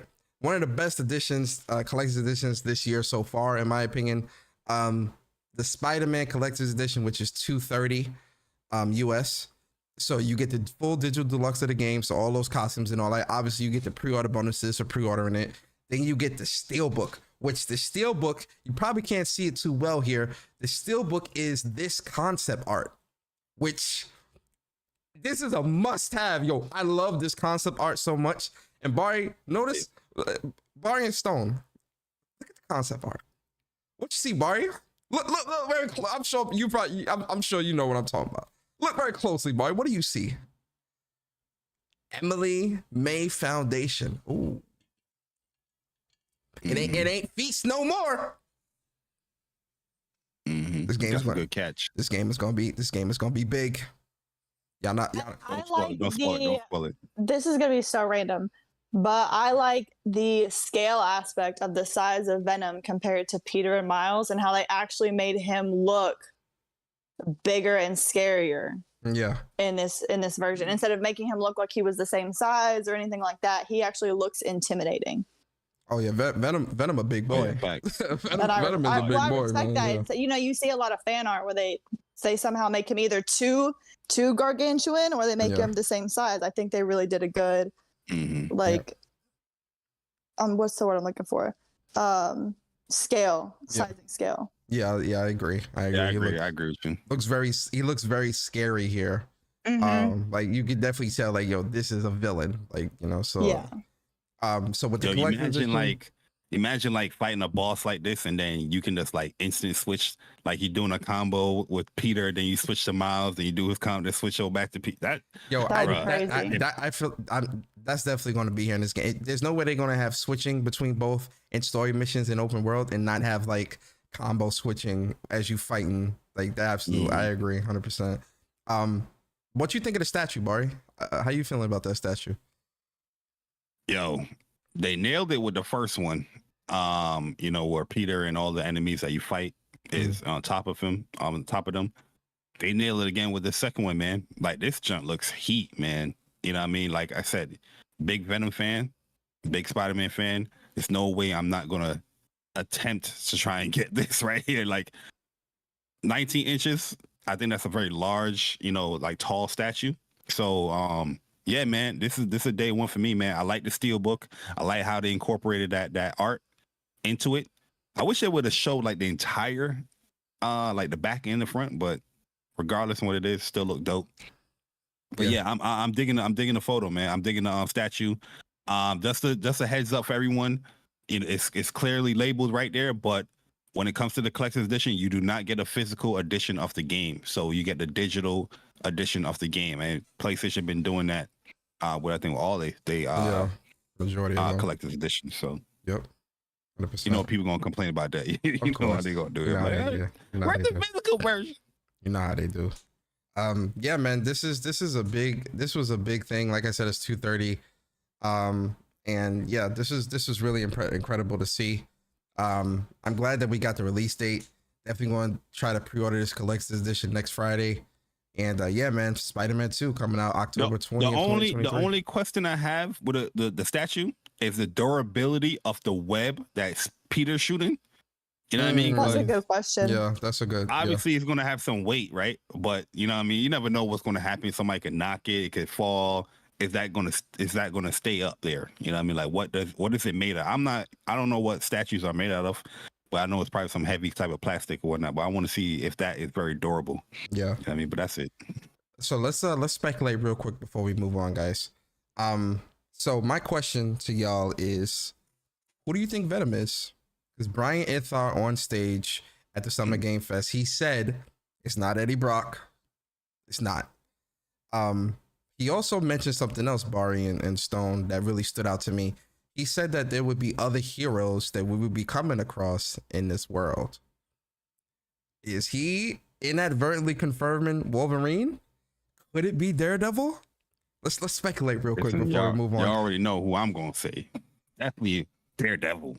Yo, if it's Daredevil, doing a cameo. Yo, if Daredevil is in this game. Listen, if Daredevil's in this game, for some of you already know, just look at your phone. Your phone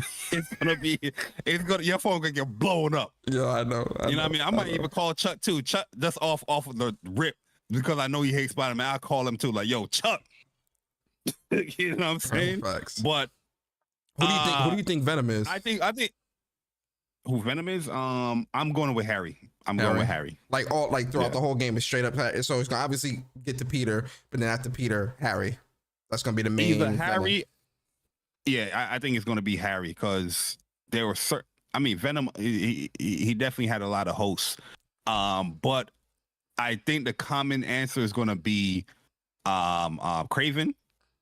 But it's never that common because even in the first game, everybody had their speculations and it didn't go the way that everybody thought. Well, not it only was that, but everybody thought that like, the main villain was Mr. Negative, and it wasn't. Yeah, exactly. So you know what I mean. So yeah, I'm thinking it's gonna be Harry.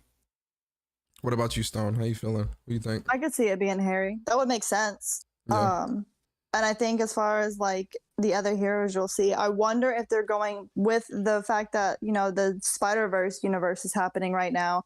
I wonder if you'll see other Spider-Mans somehow. Because it's Miles and Peter in here right now. And these movies are clearly a hit. So I wonder if they're going to start, because they could expand on this universe into many, many more games if they put those cameos in there. Okay, I can see that. They are creating their own universe. Yep. They said, or Yeah. their own gaming universe. Yeah, I could see it. I 100% think the other heroes we're going to see is either going to be Wolverine. Tease that. I absolutely think Wolverine, like 100%. And we might not get at the end, yo. Yeah, real. like that might be a tease, like a Wolverine tease.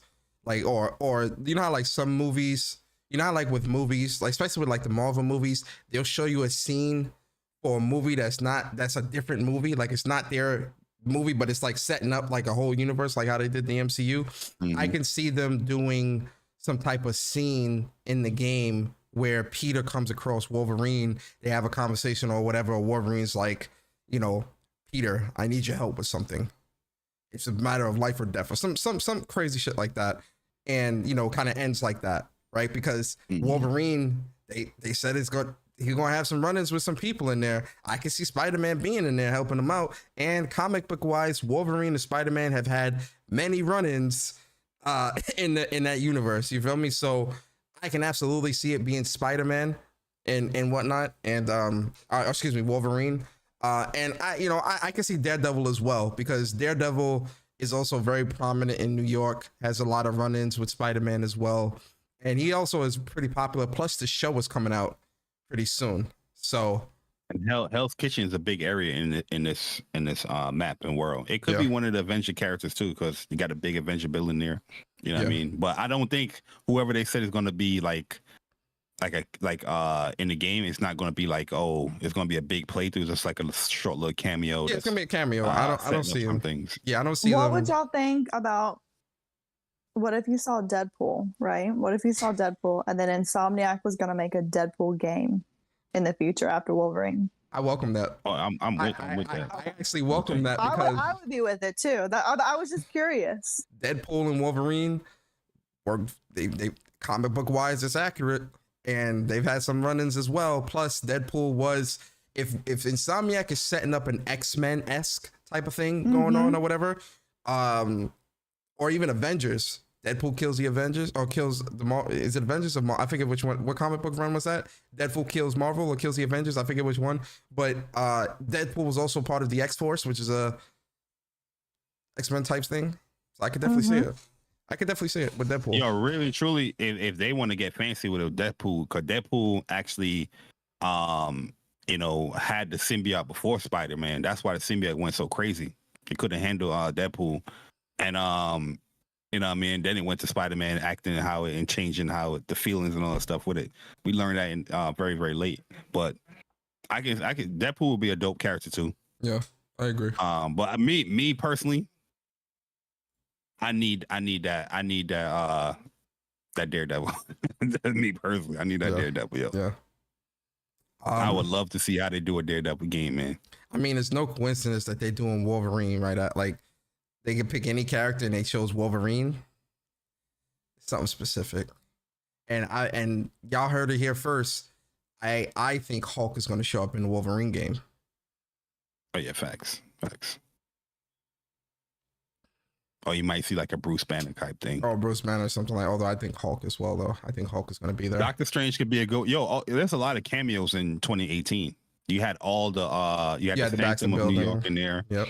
Yeah, you had Black Panther cameo there. Daredevil cameo The there. Avengers There's a lot of Tower. cameos. Or Easter eggs, not cameos, but Easter eggs. Avengers Tower. You did have Daredevil's law office there. It is in 2018. And the bar. The bar as well is there.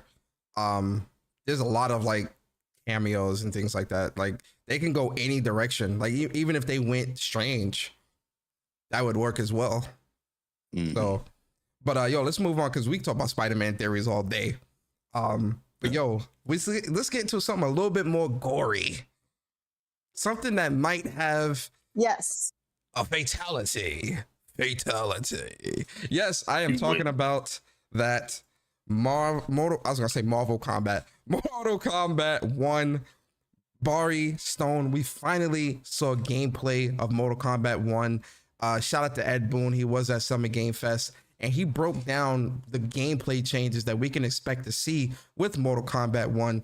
And I'm just gonna give a gist. I'm not gonna, because we can have a conversation around it, but pretty much with MK1, you have assist in the game now where you can actually call in like an assist character to come in to extend the combo, and it's not just dedicated to one specific move. If you press a directional pad and use the assist button, they'll actually do a different move based upon the direction of that you're using to call them out. Not only that, but one of the other things that I'm noticing is that the characters seem more agile on the screen, seeing more air combos, more resets, extensions, all this other stuff with this game. And it's looking pretty incredible. But Stone, starting with you, like how you feeling about Mortal Kombat 1, some of the gameplay changes that we've seen, the characters, the fatalities. Is this a game that you picking up? How you feeling? I'm gonna pick it up. Part of the reason I'm going to is because I do enjoy the gore that Mortal Kombat has. I do, and it's with like my job. It's funny because they make it look pretty realistic, and you know what I mean. The way the bones break and all that stuff is actually pretty. So that's impressive to me. I do like how chaotic it is. I do like how, in other fighting games, it's like you fight, okay, they fall down, you win. But here it's absolute chaos, and that's something that I enjoy. Everybody knows I enjoy chaos, so I'm definitely gonna get it. I'm excited to see the assists and how that works, and especially in action and not just watching the gameplay of somebody else doing it, but learning how to do it yourself. Yeah, I agree 100%. Bari, how you feeling and about making it smooth? It's I agree with that too. Like it's really interesting how like fluid it looks. Like obviously we haven't played the game yet, but it definitely looks very fluid. The way the characters are coming out and doing their combos are kind of coming back, and you kind of like just seeing everything play out on the screen. It definitely looks to be done really well. Like we saw here where like he extended that combo with Kano's laser. Like that's dope. But I'm excited to see how well we can do it as players. You know what I mean? How seamless can we make it? Yeah. Bari, we're gonna get in all hands. Bari, for you, man, how is this a day one for you, man? Like after seeing the gameplay, I know you were on the fence before and you wanted to see the gameplay to see if it was something that you'd be willing to put some time into. After seeing the assist and how everything is kind of lining up with the combos and whatnot, we see it's more agile when it comes to the air combos and things like that, which is something I know you mentioned before. How you feeling now, man? Well, really truly, I'm impressed with the gameplay reveal. In NetherRealm, they always nail it on a graphical level. The game look amazing. This is not coming on PS4, right? This is just PS5, like next gen. Yeah, I believe this is next gen only, or current gen only. But yeah, one of the things I was questioning is how the assist gonna work, and if it's gonna have like a Blaze Blue cross tag type thing where you can use a directional button or the neutral that's pressing the assist button and get different assists. And it looks like that's the case. Like everybody have like, I'm gonna assume like 3 different assists going on, so you can like be creative as far as like your approach or how you want to extend your combos or whatnot from what I'm seeing in the gameplay. Also, I'm seeing stuff where you ain't got to spend a whole goddamn bar to launch somebody in the air. Yes, sir. So that's already a good thing already right there, man. Yo, MK11, get that game up out of here, bro. You know what I mean? You got to spend a whole bar and then you got 1 bar left You know what I mean? Just to do some damage, and then now you got no bar, then you gotta wait until you gotta before that jump fill up. Hot garbage. But from what I'm seeing here in this trailer, yo, dudes is getting launched. I'm seeing air combos. I'm seeing, I don't know if that was a dash, but that's just like a specific move in the air that it was doing. But yeah, it looks like it's gonna be more fun than MK11. So already that's already a good start. As far as me I already pre-ordered the collector's edition. But you know how I get down, like I would pre-order collector's edition and I'll get a digital. Yeah. As far as me doing like the digital version, I have to play the beta.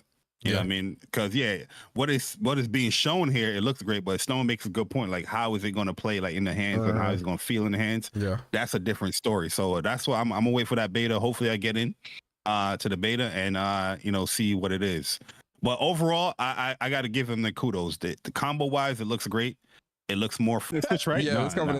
The fact that this is coming to Switch, but not like current gen console or last gen consoles is kind of crazy. It's like, yo, why the Switch? Like, what's dope is it giving me that versus vibes back in the day where you have like duo like supers. So Kenshi he's fighting and he got like Sub-Zero as like the cameo character, but Sub-Zero started off like the whole super thing, whatever they call it. I forgot what they call it, Fatal Blow or whatever they call it in Mortal Kombat, and then Kenshi finished it up. So that looked dope right there in my opinion. And if I'm not mistaken, the characters look pretty cool. I'm not mistaken, I think you also have like the Team Supers or something like that. It looks like it. Yeah, exactly. Yeah, you know what I mean. And it seems like you can be, I don't know if you're going to be as mobile when you call out assist, but there's some movement there, especially when you see Liu Kang calling Jax. Like he did the fireball thing before he moved, but I guess that's a setup for the combo, but it looked like he was moving as Jax assist came out. So, it definitely we're going to see as we play the game. But overall, you got to give NetherRealm kudos as far as the game looks dope. And I feel like this trailer is going to get people hyped just to play the game. Absolutely. You know what I mean? Which is they're doing their job. Absolutely. 100%. Look at that, launching them in the air, no meter being spent. Yeah, this is definitely a game. This is definitely a game that I'm really excited for as well. I wasn't at first, but I did say that, I want to see how that assists, because this gameplay looks real different from like any Mortal Kombat I've played. Like it definitely looks different enough where I'm like, all right, I can see having a brand new experience with this game. And with Stone, I agree as well. Like that gore with Mortal Kombat is always really good. Like, doing a fatality on somebody and all that stuff is just so fun. So, I want to play that beta. When I get in the beta, play it, and then I make my final decision. But so far, I'm loving everything that I'm seeing with this game. Yo, a big fighting game year, man. Yeah. A lot of betas coming out. A lot of these big games is coming out. Man, it's hard to keep up, real talk. You guys sign up for the Tekken 8 beta? Yeah. Yep. Yeah. I did too. Definitely did. Well, since Stone brought it up, let's get that out the way real quick. Oh, I'm sorry. Oh, no. Don't ever apologize. You good. I marched to the beat of my own drum. Y'all know that. So shout out to Stone, man. We definitely shout out to Tekken, Arata, the whole crew. So Tekken 8, they definitely confirmed, man, like, there is going to be a beta coming out. 16 characters, 5 stages. So that means Brian's going to be there, which I'm excited. So the beta I don't think he's going to be there, bro. 15 characters. I think they announced more than this, because when I looked at the beta sign up, it highlighted specific characters that's going to be playable, but Brian, you got to click on it. Go and click on it. See if we can open it up. I could be wrong, though. Let's see. I mean? I don't want to. Oh, I don't want to be. Who's available in the closed beta? Yeah, Brian's there. Yeah, 16. Okay. So maybe it was looking different. I was on the mobile. I was on my phone. It looked different. It was like grayed out, or it was like blacked out. Yeah, so Claudio got a trailer? Yeah, Claudio got a trailer. So Claudio just got announced yesterday, I believe. Claudio's not going to be there.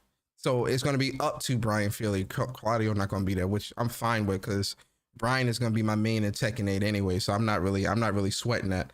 But July 21st, 2023, the beta, it comes out. You got to sign up for this though, guys. This isn't something that's just going to be available for everybody. So you actually have to go to their Twitter and go here and actually sign up for the beta. It's real simple. You don't got to sign into nothing or whatever. You just got to, you know, sign up or whatever.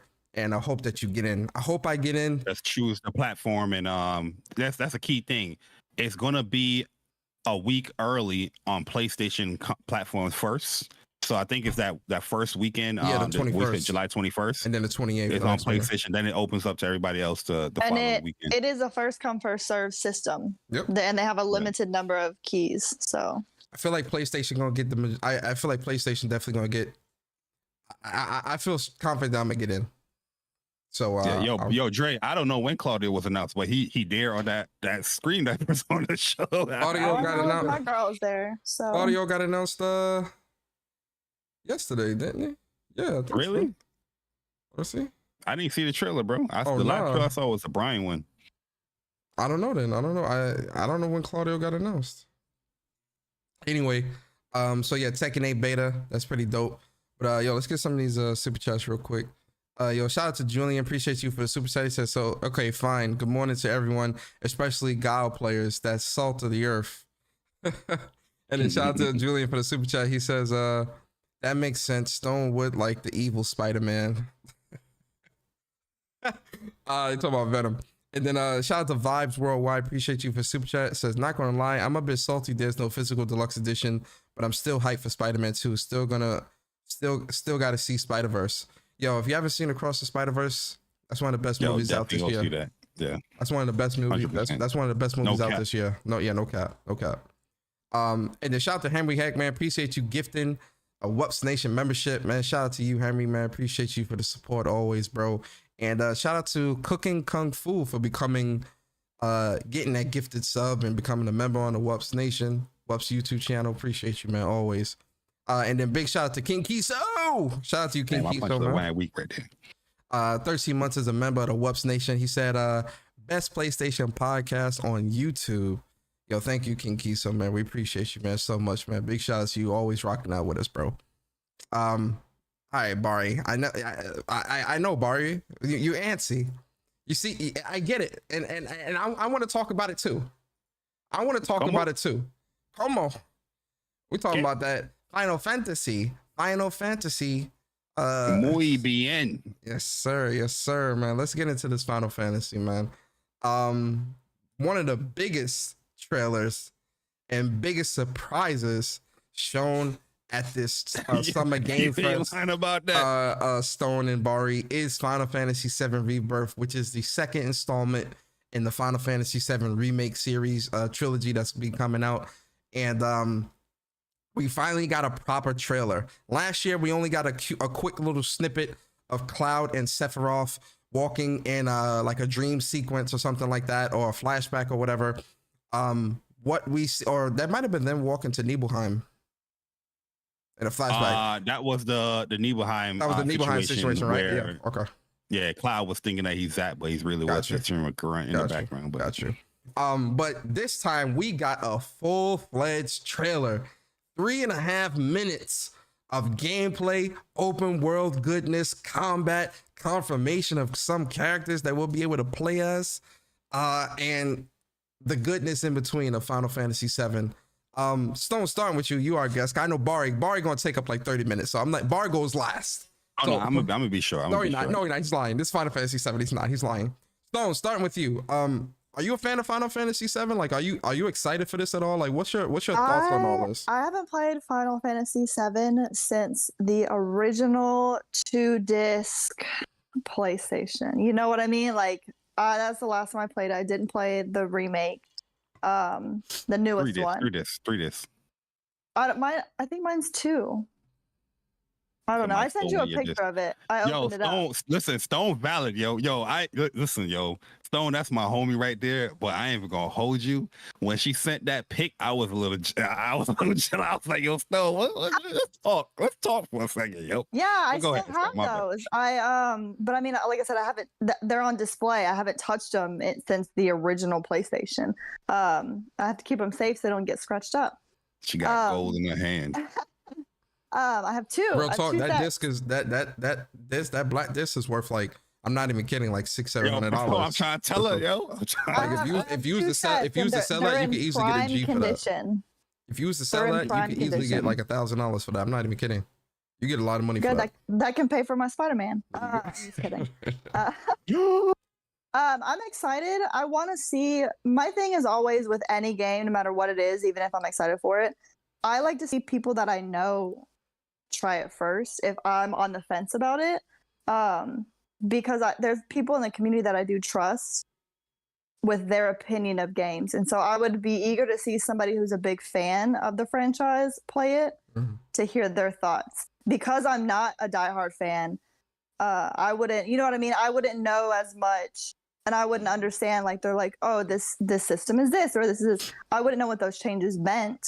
But hearing it from Bari, I know Bari could translate that into a language I can understand, and it would tell me if I was interested in the game or not. Yeah. Yeah, I get that. So I'm eager to see you guys play it and hear your thoughts before I make that final decision. Oh no, you'll be playing it too. Don't worry. Oh, okay. Yeah, trust me. It's an incredible game. Like, real talk, it really is incredible. Bari, I'm gonna let you take lead here because you did do your breakdown video, which I thought was really great. You did do your breakdown video, which I thought was really great.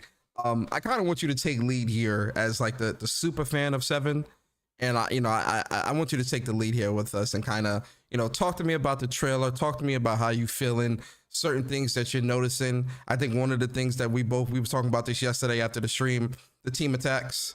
That's definitely something new within the game. But talk to me about this trailer, how you feeling. Break it down for us, man. Yo, before I get into trailer, man, I got to bring up WUPS reacts. So if you guys missed the Summer Game Fest reaction, it's definitely there because one of the things I was highlighting with WUPS when we did the WUPS reacts, like when we was asking, like, all right, what would you want to see? The trailer, how I envisioned them doing a trailer at the Summer Game Fest or a new trailer is everything they did or everything I said they did here. Within this trailer, showcases some of the locations, exploration, Sephiroth doing his mind game stuff. You see the whole party team. You see 4 people traveling with you right now with chocobos. Team up attacks, new visual actual attacks, upgrading the combat. One thing we definitely noticed too in the combat is that we see an actual launcher from every character so far. So every character have a launcher now. So you can do air juggles or whatnot. So you have more options to when it comes to combos and the combat, hitting off whatever specials or whatnot. But overall, man, very, very happy, very pleased on what I saw with the trailer. Like the key word I was using yesterday in my breakdown was the manipulation of Sephiroth and Genova cells, because I feel like there's a lot of manipulation going on in this trailer here. And it's clearly evident, how Sephiroth is talking, and he's talking to Cloud, saying, is that really Tifa or whatnot? Playing around with his minds, Genova can transform and turn into people that you hate and things like that. So he already seen that because Sephiroth you already see Genova has transformed looking like Sephiroth, then turned into whatever monsters or whatnot. So he's playing a lot of mind games around with Cloud and with the crew, but mostly with Cloud. But yeah, overall, this game is going to be a much larger, grander game. We can definitely see that with some of the compasses, like side missions and main missions, how far away things are.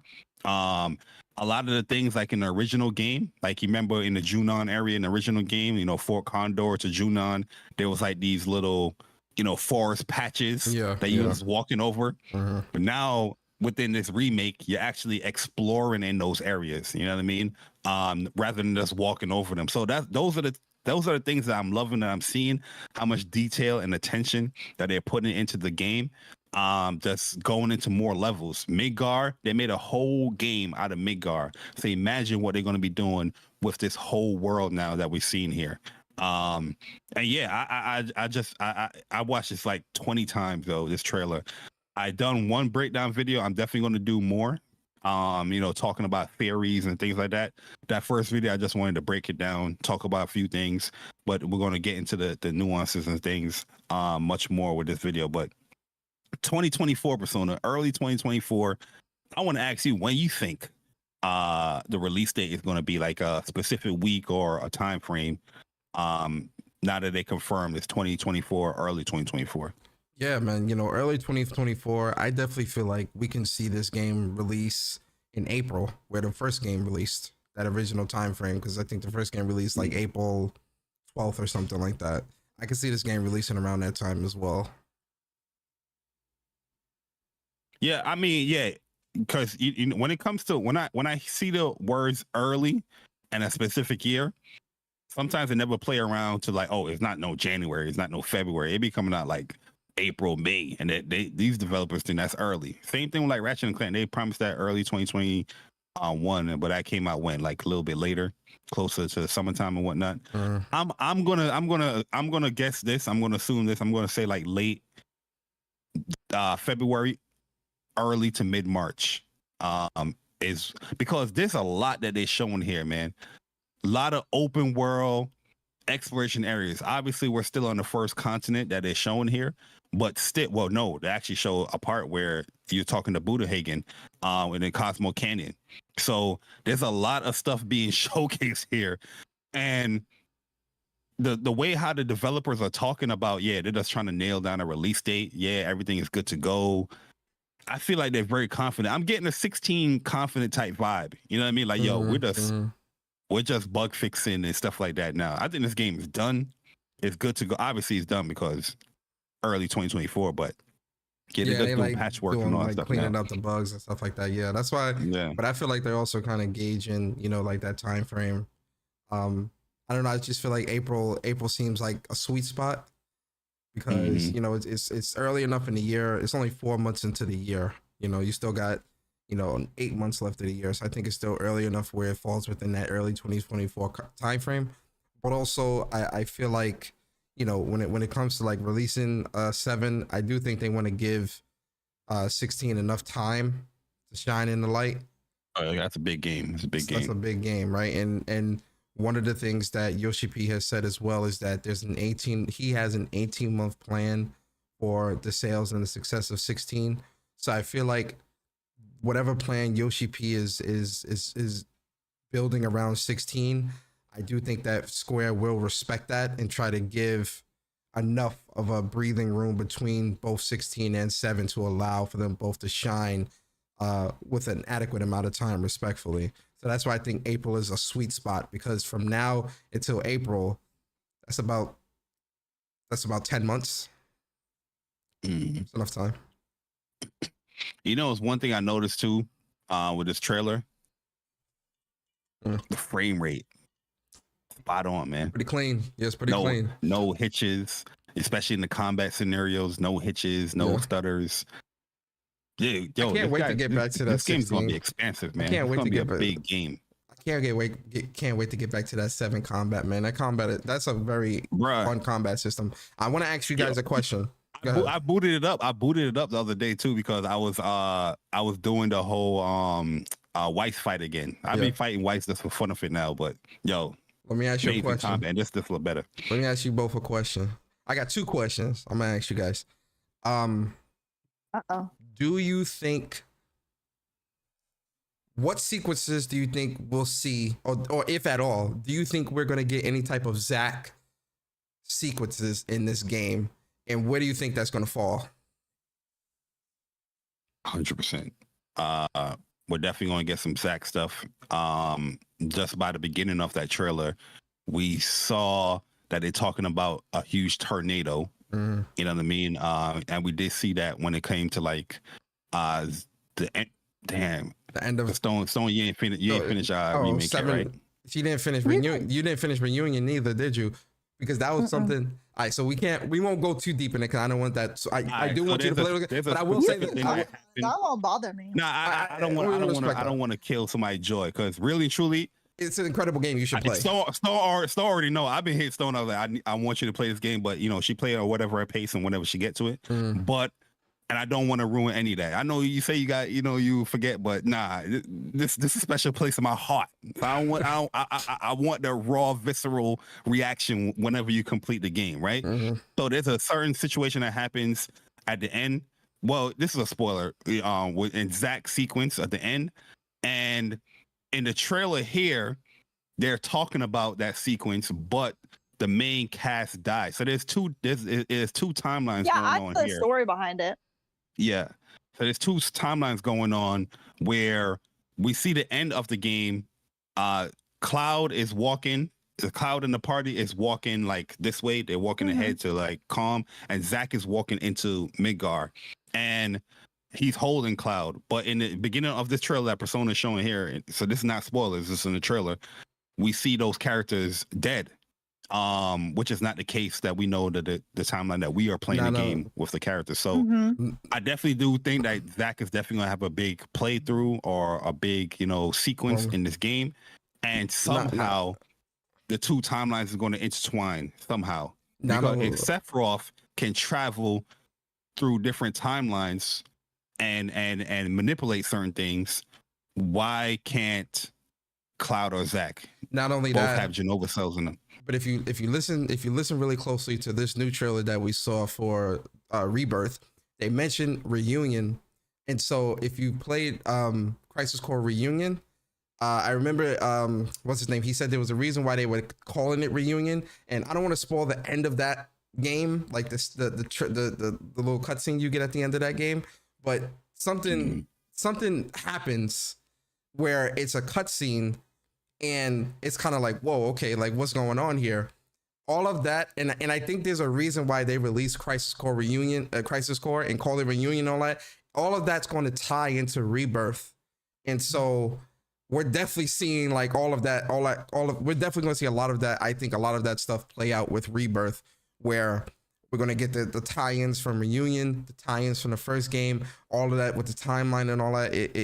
This game's going to be crazy. Yeah, like I feel like Reunion, they brought it up because they wanted to show Zack's origin as well, as far as how it ended and all that stuff for him.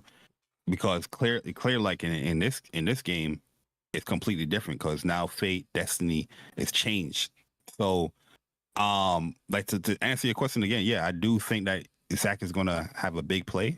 We know that from the both trailers, but somehow, some way within the game, it's definitely going to intertwine for sure. Where you get a happy ending somehow, but we'll definitely see, because Zack is a very popular character. Hey, Nomura, when he see a community and they have popular characters, he will find a way to bring them back. We see that in Kingdom Hearts all the time. Yep. And I don't see no different with this or what he's doing with 7. Now the last question, then we'll move on, because again, 7 is another game we could talk about the whole show. Oh yeah. Where do you guys think Rebirth ends? Where does that end? I think it's going to end at the Northern Crater. The first time we meet it in the Northern Crater. When you get her to the when she says she's going to sacrifice him.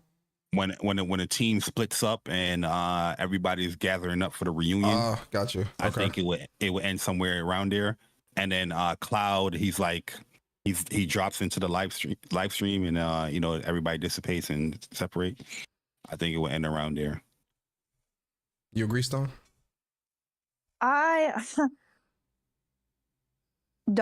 Nobody judge me for this, okay? I go into every game with no expectations. I don't assume anything. I don't expect anything. That way I can have like a true opinion about the game instead of saying, oh, it wasn't this. It wasn't what I thought it was going to be. Mm-hmm. It wasn't, I missed this part. So every game that I play, I try to go in with zero expectations other than, is the game fun? Fair enough. I respect Just that. because I think it makes it easier for me to find the things that I enjoy or the things that I dislike about that one game. You know what I mean? So it's because I read a lot. So like I try to do that when I read as well. Go in there with no expectations. I try to apply that to movies also, because I feel like if I go in there with any expectations or things that I like want to see and it's not there, that will make me lower my idea of it, even if it was something that I enjoyed. Fair enough. I respect that. Yeah, really, really and truly too, like I think they want people to go in that way. Obviously, the fans of like the old game, we're gonna assume, you may make our assumptions and speculation and things like that. Oh, Bari, I've seen some Final Fantasy fans go at it like hardcore sure. argue. Yeah, but right in the beginning of this trailer, they said like once again, what they said, like I forgot what he said in the beginning. It was like on something Destiny, like Untold Destiny or whatnot. I gotta see it. I just try not to make any assumptions about anything. No, I get that. I respect that. I feel like anytime I make an assumption, I'll be almost let down. Yeah. No, I get that. I definitely get that. The unknown journey continues. Is what they said in the beginning of the trailer. So I just go in there bright-eyed and bushy-tailed and enjoy the game for what it is. Oh yeah, facts. It's gonna be an incredible game, nonetheless. Game of the generation. Absolutely, one of. You heard him. I know that took a lot out of Persona to say that, but you know what I mean. That's what growth is. All right, yo. Now let's talk about the Summer Game Fest, man, real quick. Bari, you gave it an 8. No, you gave it a 10 out of 10. I gave it a 10. Yo, I'm not changing my score either. I don't care what nobody I says. It's a 10 out of 10, bro. Shout out to Jeff Keighley. You did what PlayStation couldn't. And this is a PlayStation podcast. You get mad respect from me. Yo, facts. Yeah, mine's just floating around an 8.5 out of 10. I thought it was great.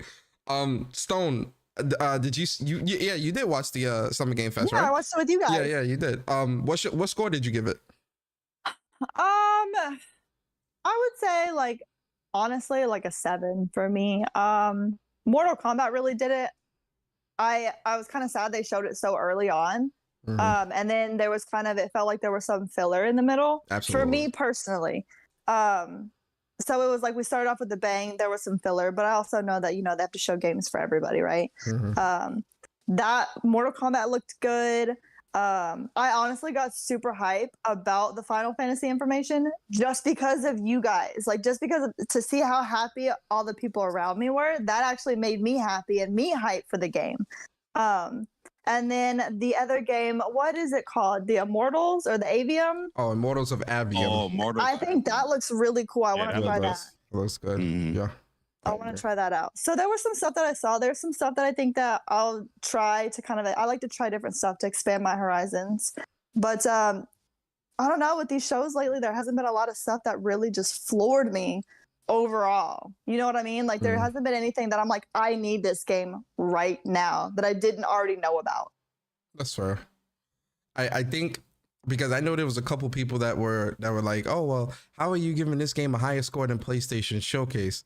And I had to explain this to a couple of people where I'm like, when I'm scoring a showcase, something like a PlayStation Showcase is definitely going to be scored differently than a Summer Game Fest because it's a PlayStation Showcase. So I'm tuning in. I know there's going to be third party and and indies and all that stuff. I'm not penalizing it for that.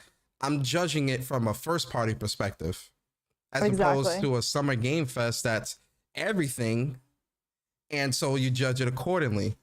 PlayStation Showcase is absolutely going to be judged more harshly because I'm looking at that first party to see what are you showing me to get me excited. Persona, it's literally in the name. A games fest is a festival of games. Yes. And a showcase from PlayStation should showcase PlayStation games. Yeah, like real talk. If Mortal Kombat and Mortal Kombat and that Ubisoft Prince of Persia game, which we're gonna talk about. Put a pin in that because I want to talk to y'all about something. I want to get y'all thoughts on something very spicy. But if they would have showed Final Fantasy VII, gave us the date for Spider-Man, and showed Mortal Kombat at the PlayStation Showcase, yo, that showcase would have been a 9 out of 10. But you didn't even show me. You didn't even show me that. So I'm like, you know what I think? I honestly and maybe since it's Stony Pony, people won't like this. Stony Pony. Stony Pony. I feel like Games Fest was definitely already in the works for quite some time. And it almost felt like the showcase was thrown together 5 minutes before they showed it. And they were like, okay, well, we've got these things to show you, I guess, but these other things are coming in Games Fest, so we don't want to show you right now. It felt very rushed. It felt very thrown together. No, I agree with that, man. Because I feel like the PlayStation Showcase, whoever curated it didn't do a good job because the show didn't flow. You know what I mean? We're going from sad trailer to foam stars to Alan Wake, then back to another side. It was like, yo, it was all over the place. Let us flow, ease it in. Pause. That's what I'm saying. It felt like they just threw it together the day before. They were like, okay, well, we got to do a showcase, so just throw some stuff in there. It doesn't have to flow. here's this. No, I agree with that because again, Keeley had some of the biggest announcements that were PlayStation focused at this showcase. Final Fantasy VII Rebirth. Come on, man. Spider-Man's release date.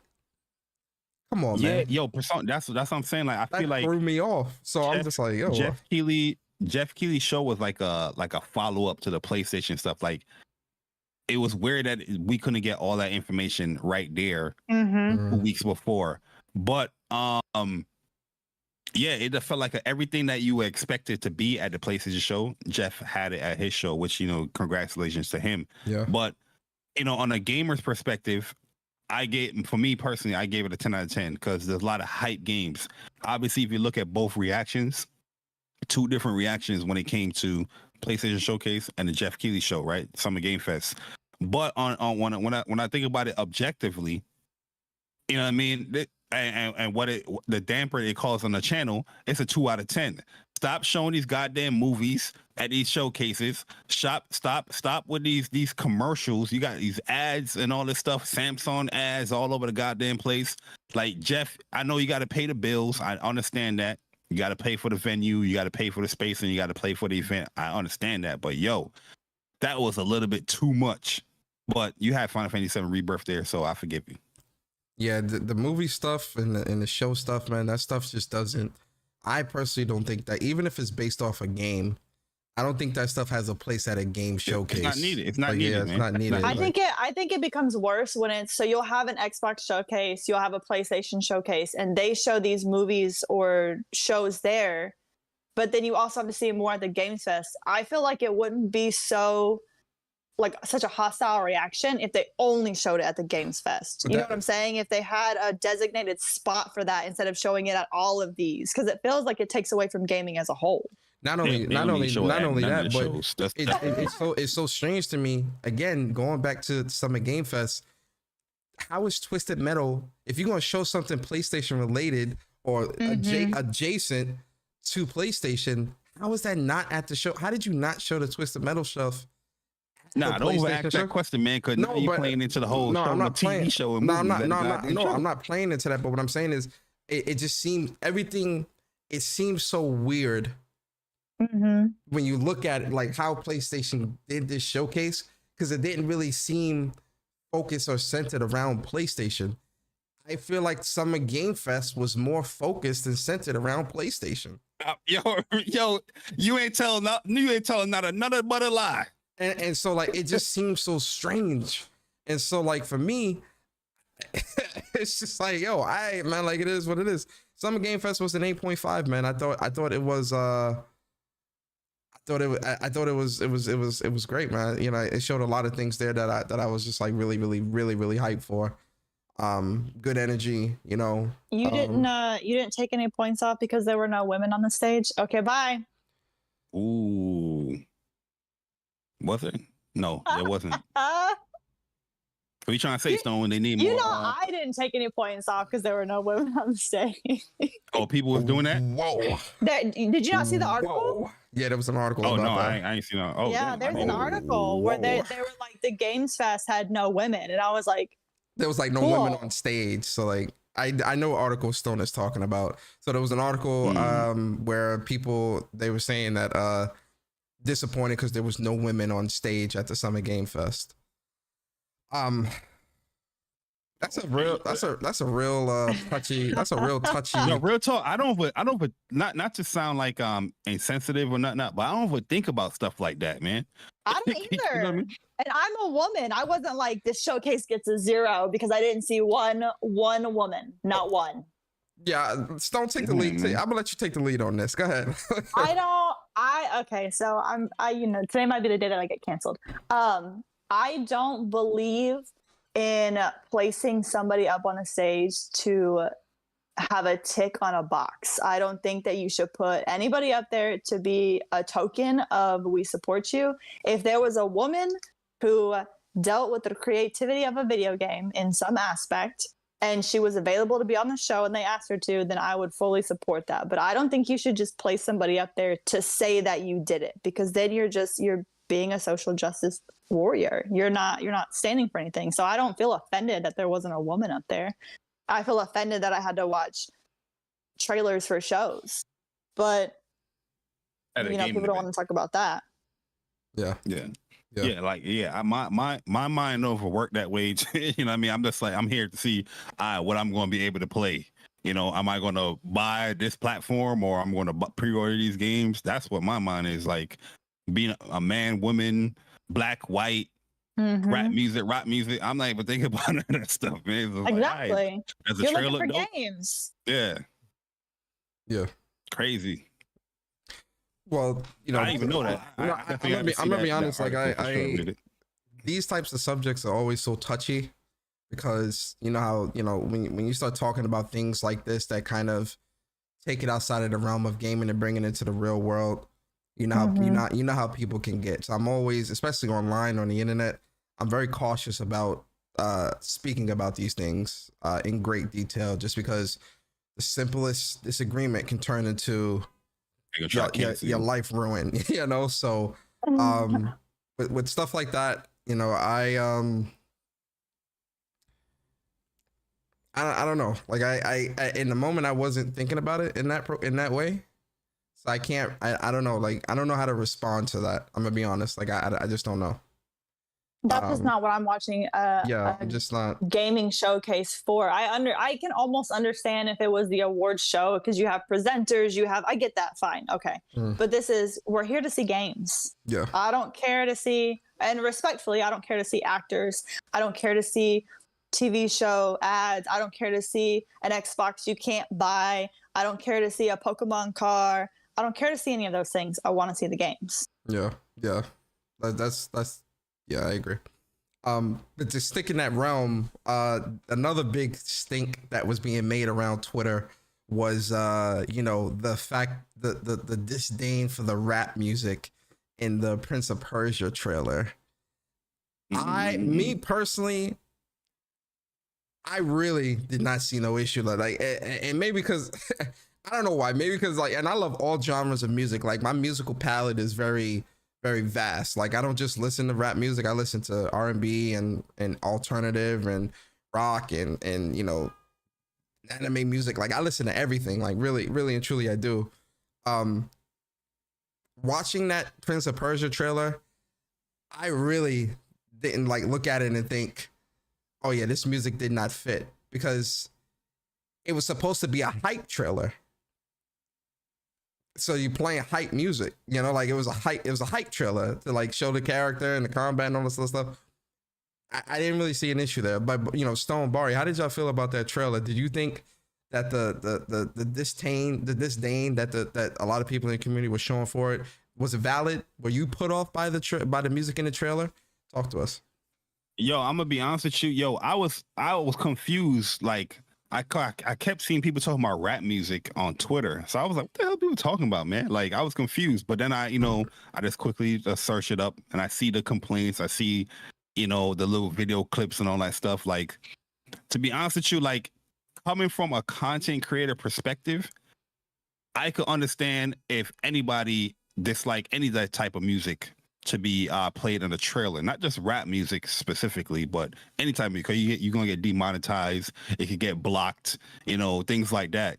But as far as a rap music being in a trailer, if it fits the trailer, if it fits the mood, what they're trying to sell, I'm all for it, regardless on what music is. Like with the Prince of Persia trailer, I felt like it was a dope trailer. Like it sold me on the game. I was flowing with the music and with the gameplay being shown, so I had no personal issue with it. And yeah, I'm like you. I listen to a lot of music, and not just rap music and all that stuff. So I didn't have no issue. You know what I mean? If it was contemporary or rap music or whatever music, and it fit that flow of what they're trying to sell within the trailer, I wouldn't have no issue with that either. So I don't understand why is it just being specifically targeted with rap music, because we see hip hop being a part of gaming for a very long time now. In Mortal Kombat games, when they normally showcase that, they playing rap music. You know what I mean?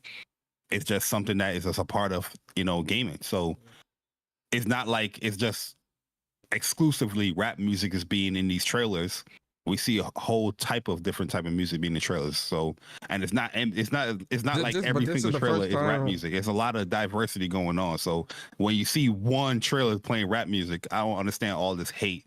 I understand it, but I ain't even gonna say why I understand. But it's just weird. But it seems weird. Like, you know, I've never really seen, and this probably goes back to just like people being bored, or just I don't know what the hell's going on in like the gaming community at some points in time, because I'm just like, of all the games to really make us think about with something like this, Prince of Persia 2D platformer. What are we like? What are we doing here, man? You feel me? Like I don't get it. Like, Stone, what's your thoughts on this? To be honest with you, I didn't really notice any of the music in any of the trailers, because I was looking at the gameplay.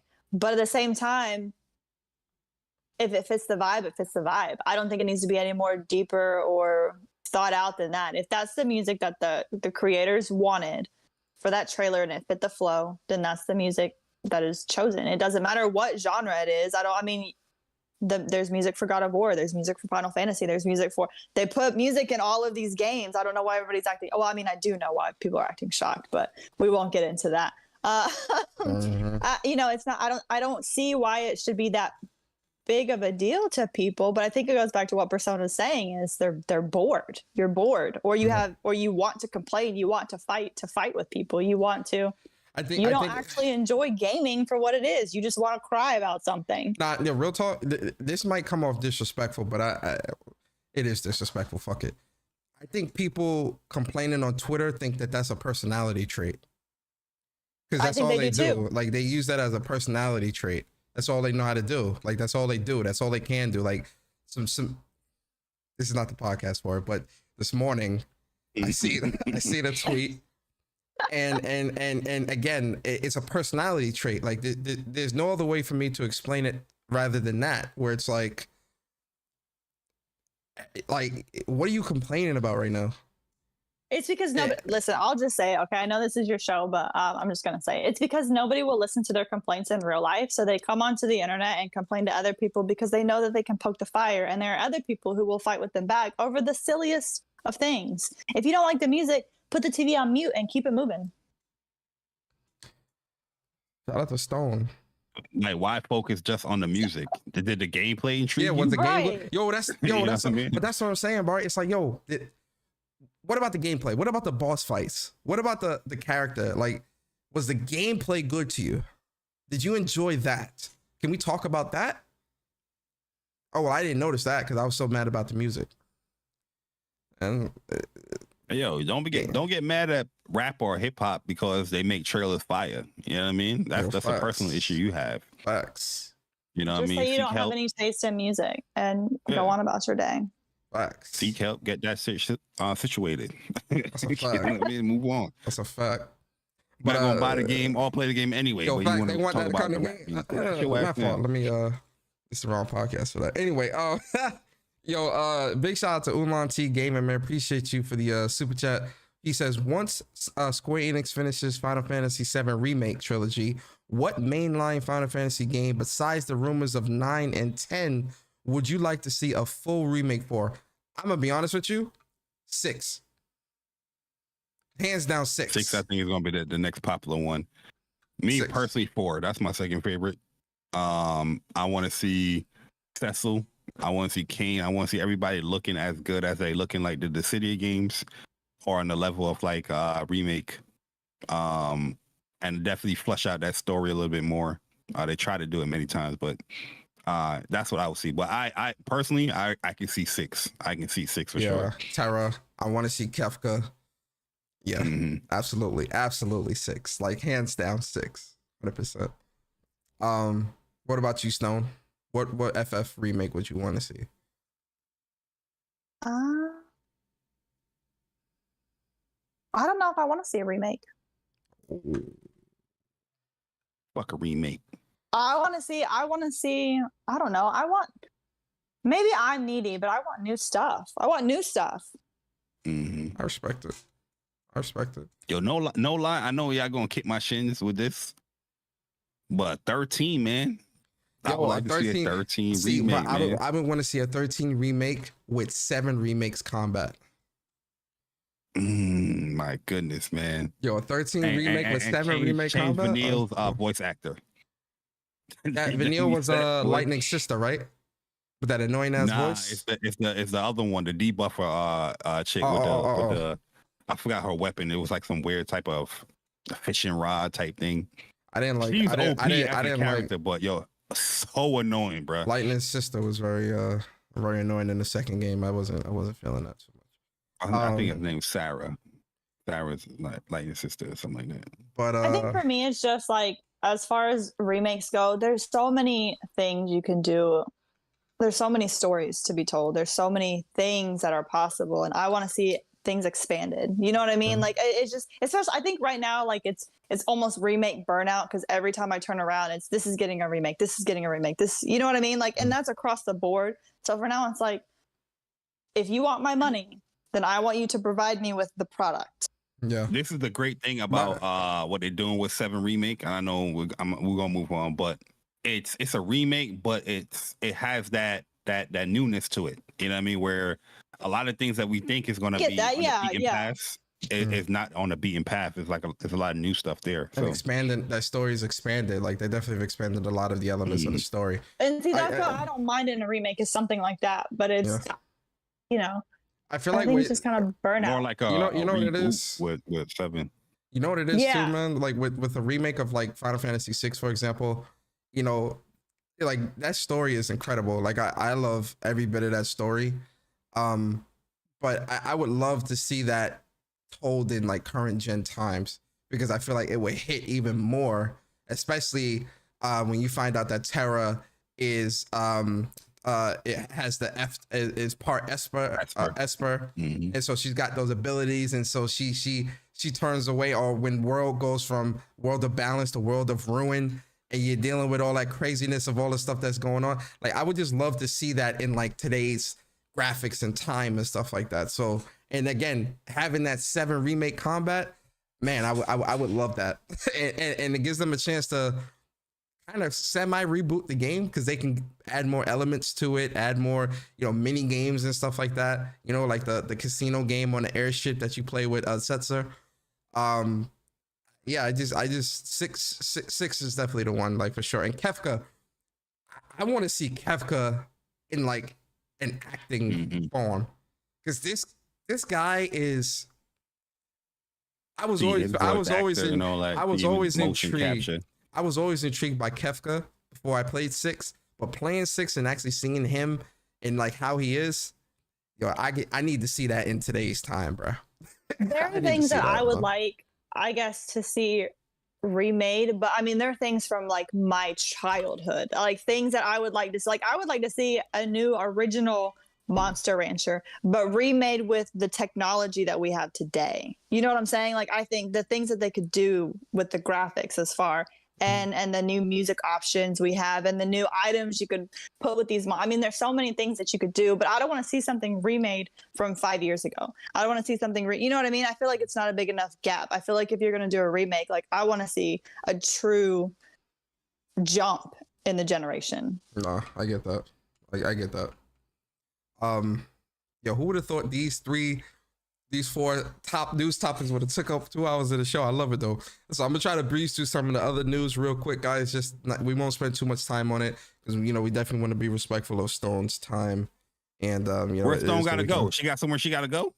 Hey man, Stone a busy woman. I gotta play Street Fighter 6 today. Stone, sit your. No, All right, yo, shout out to y'all, man, sticking. If you made it this far, man, sticking with us so far, man, give you a couple trophies, man. We give you a couple trophies, just a few. Let it rain, clear it out. Big shout out to Tricelsius. He says 7 months as a member of the WUPS Nation. He says, happy WUPS Day, guys. Appreciate y'all candid discussions about the current state of gaming. Have a safe Saturday and don't get smoked in Street Fighter 6. Never.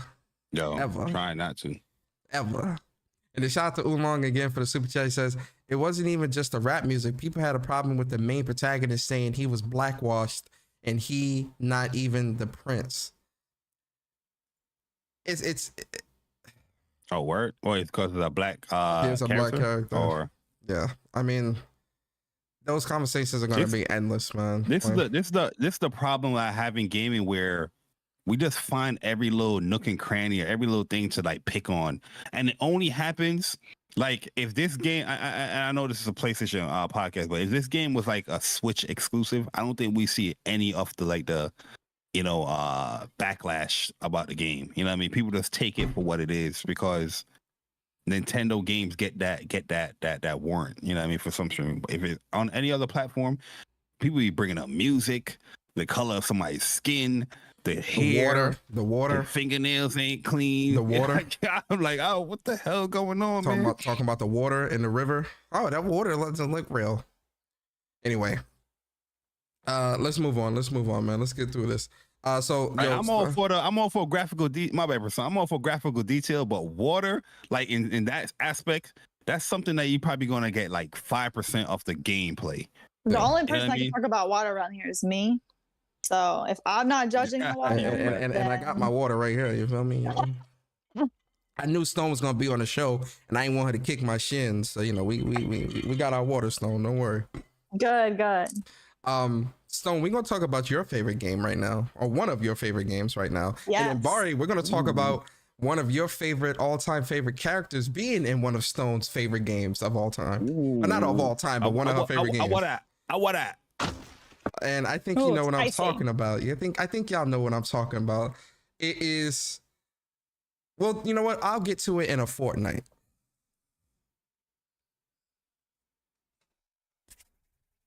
I see what you did there. Okay. I'll get to it in a Fortnite. He wrote that one down. He wrote that one down. I didn't. But yo, let's talk about season 4, chapter 4 of season 3 with the new wilds that's coming to Fortnite. So essentially, the regular map that you were playing on, that pretty much got broken up, and now underneath it was this wild area, this woodsland wild area. And so the trailer shows, like the new area that everyone's gonna be fighting in, and then it teased that Optimus Prime is coming to Fortnite. I gotta be honest with you, I'm buying Optimus. I got Vegeta and Goku. Optimus. I'm getting Optimus. I am. I don't even play this game, and I'm getting Optimus. But Stone, starting with you, because I know you play Fortnite really, really heavy. How you feeling about this? Are you excited? Are you going to pick up Fortnite? And how you feeling about the new map that you'll be playing on for season chapter 4? I'm excited to check it out. I'm excited to see what it looks like, because a lot of times they won't just change the map; they'll add in new little features too. So I'm excited to see what features they add in, and they started letting you like ride the animals around instead of a vehicle a few seasons back, and so I'm excited to see like, can you ride these like they showed velociraptors, right? Can you ride that? You know what I mean? Like all those little details that they add, I want to check those out.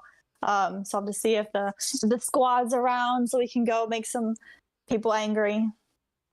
But I love Optimus Prime, so I'll be getting Optimus Prime day one. Thanks. I'm a huge Prime fan. Oh, word? You did you see the movie yet? Not the new one. No, I was gonna go this weekend. You're gonna love it. Trust me, you're gonna love it. It's great. But Optimus Prime is easily one of my favorite characters of all time. A woman of culture. I knew you're a woman of culture. A woman of culture. Listen, Bari, let me tell you. I hope everybody's seen the older Transformers movies, but I'm not a crier. I don't cry in movies. But when I thought Optimus Prime was dead, I was in the theater bawling my eyes out, because I was like, take anybody but Prime. I remember we talking about Revenge of the Fallen, right? Or even the older ones, when he did actually die. Yo, I cried then too. Yeah. But Revenge of the Fallen, I almost left the theater. I was like, what the hell is Michael Bay doing? But yo, Optimus Prime, that's my hero. I love that dude. That's one of my favorite like cartoon characters. And yo, even when I was watching this trailer, I was like, yo, they better not do it. They better not do it, bro. And they did it, yo. They put Optimus in Fortnite. It's easily gonna get copped. I'll probably play like 10 games and keep that thing pushing. But I supported Optimus because freedom is the right for all sentient beings. Facts.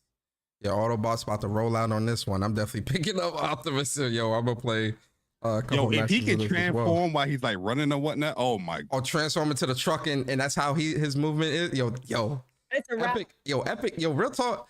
We got to give kudos to Epic, man. Yo, Epic really is like one of the kings of one, games as a service. Two, capitalizing and keeping their game fresh. Two games that do this very well is Fortnite and Destiny. This And Warframe. Okay, yeah, sure. But you don't, I don't play Warframe either. But yo, they definitely keep it up. Well, go ahead. They really are killing it. Yo, Epic is capitalizing, and I know this is costing them a lot of money to like get these characters and all that, but that's the price you pay to keep your game alive. Like Fortnite to this day is one of the most played games on all consoles and platforms. One of the most watched games on Twitch and YouTube and all these places. And again, Fortnite, when Epic first put out Fortnite, their company was worth like 800 million. Now it's like $25-30 billion company just off of Fortnite's back. Incredible. So shout out to this. I'm definitely picking up Optimus. This is a day one, man. Yo, really and truly, they gonna earn that back. Who the fuck is not gonna get Optimus Prime? He Yeah, looks amazing in character. Mm-hmm. You know what I mean? It's gonna be dope. He's probably gonna have his blaster. You know what I mean? That he his classic battle rifle. And talk about the that's what's timing. Talk about the timing and the marketing of this. Oh, yeah. I mean, Oh, yeah. they lined it up flawlessly. Mm-hmm. 100%. They know what they're doing. I agree with you though. When it comes to Fortnite, they've been on point, man. Keeping that game fresh, keeping it on point. A lot of And people this- say that they hate Fortnite and they make fun of it, but let me tell you, I have not seen a business model so well set up and just, I mean, you know what it is, Stone? It's not the fact that they hate Fortnite, because personally, I like Fortnite's gameplay. I just hate what Fortnite done to I agree with online that. gaming. Yeah. You know what I mean? I Yeah. agree with that. Yeah. But The I think gameplay is great. I think what people might be seeing now, and hopefully they catch on to it, is Fortnite can do what Fortnite does. Yeah, Not every yeah. game should try to do what Fortnite does. If you can't do it, then don't. No, I agree with that 100%. And just to echo, just to go a bit further with what Bari is saying, my disdain for battle royales comes from the fact that, how I grew up on 6v6, 8v8 or ground war 12v12 or something like that. Like that's the most. Never really in like this, even during the SOCOM days, because SOCOM is more tactical and all that, and you go searching around. It wasn't Fortnite. Like battle royale and starting with like nothing and trying to get. I don't really like that concept too much. Like real talk. That's what it is. I like structure in my games, and like when you die, you gotta wait or find a new.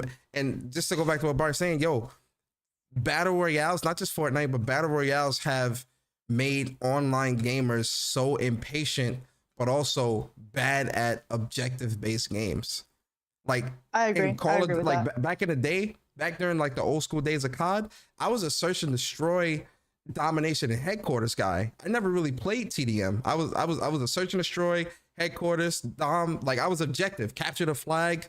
Like those are my modes that I mostly played on like COD or even in Halo and whatnot. Now, all I play is like me and Bari get on COD.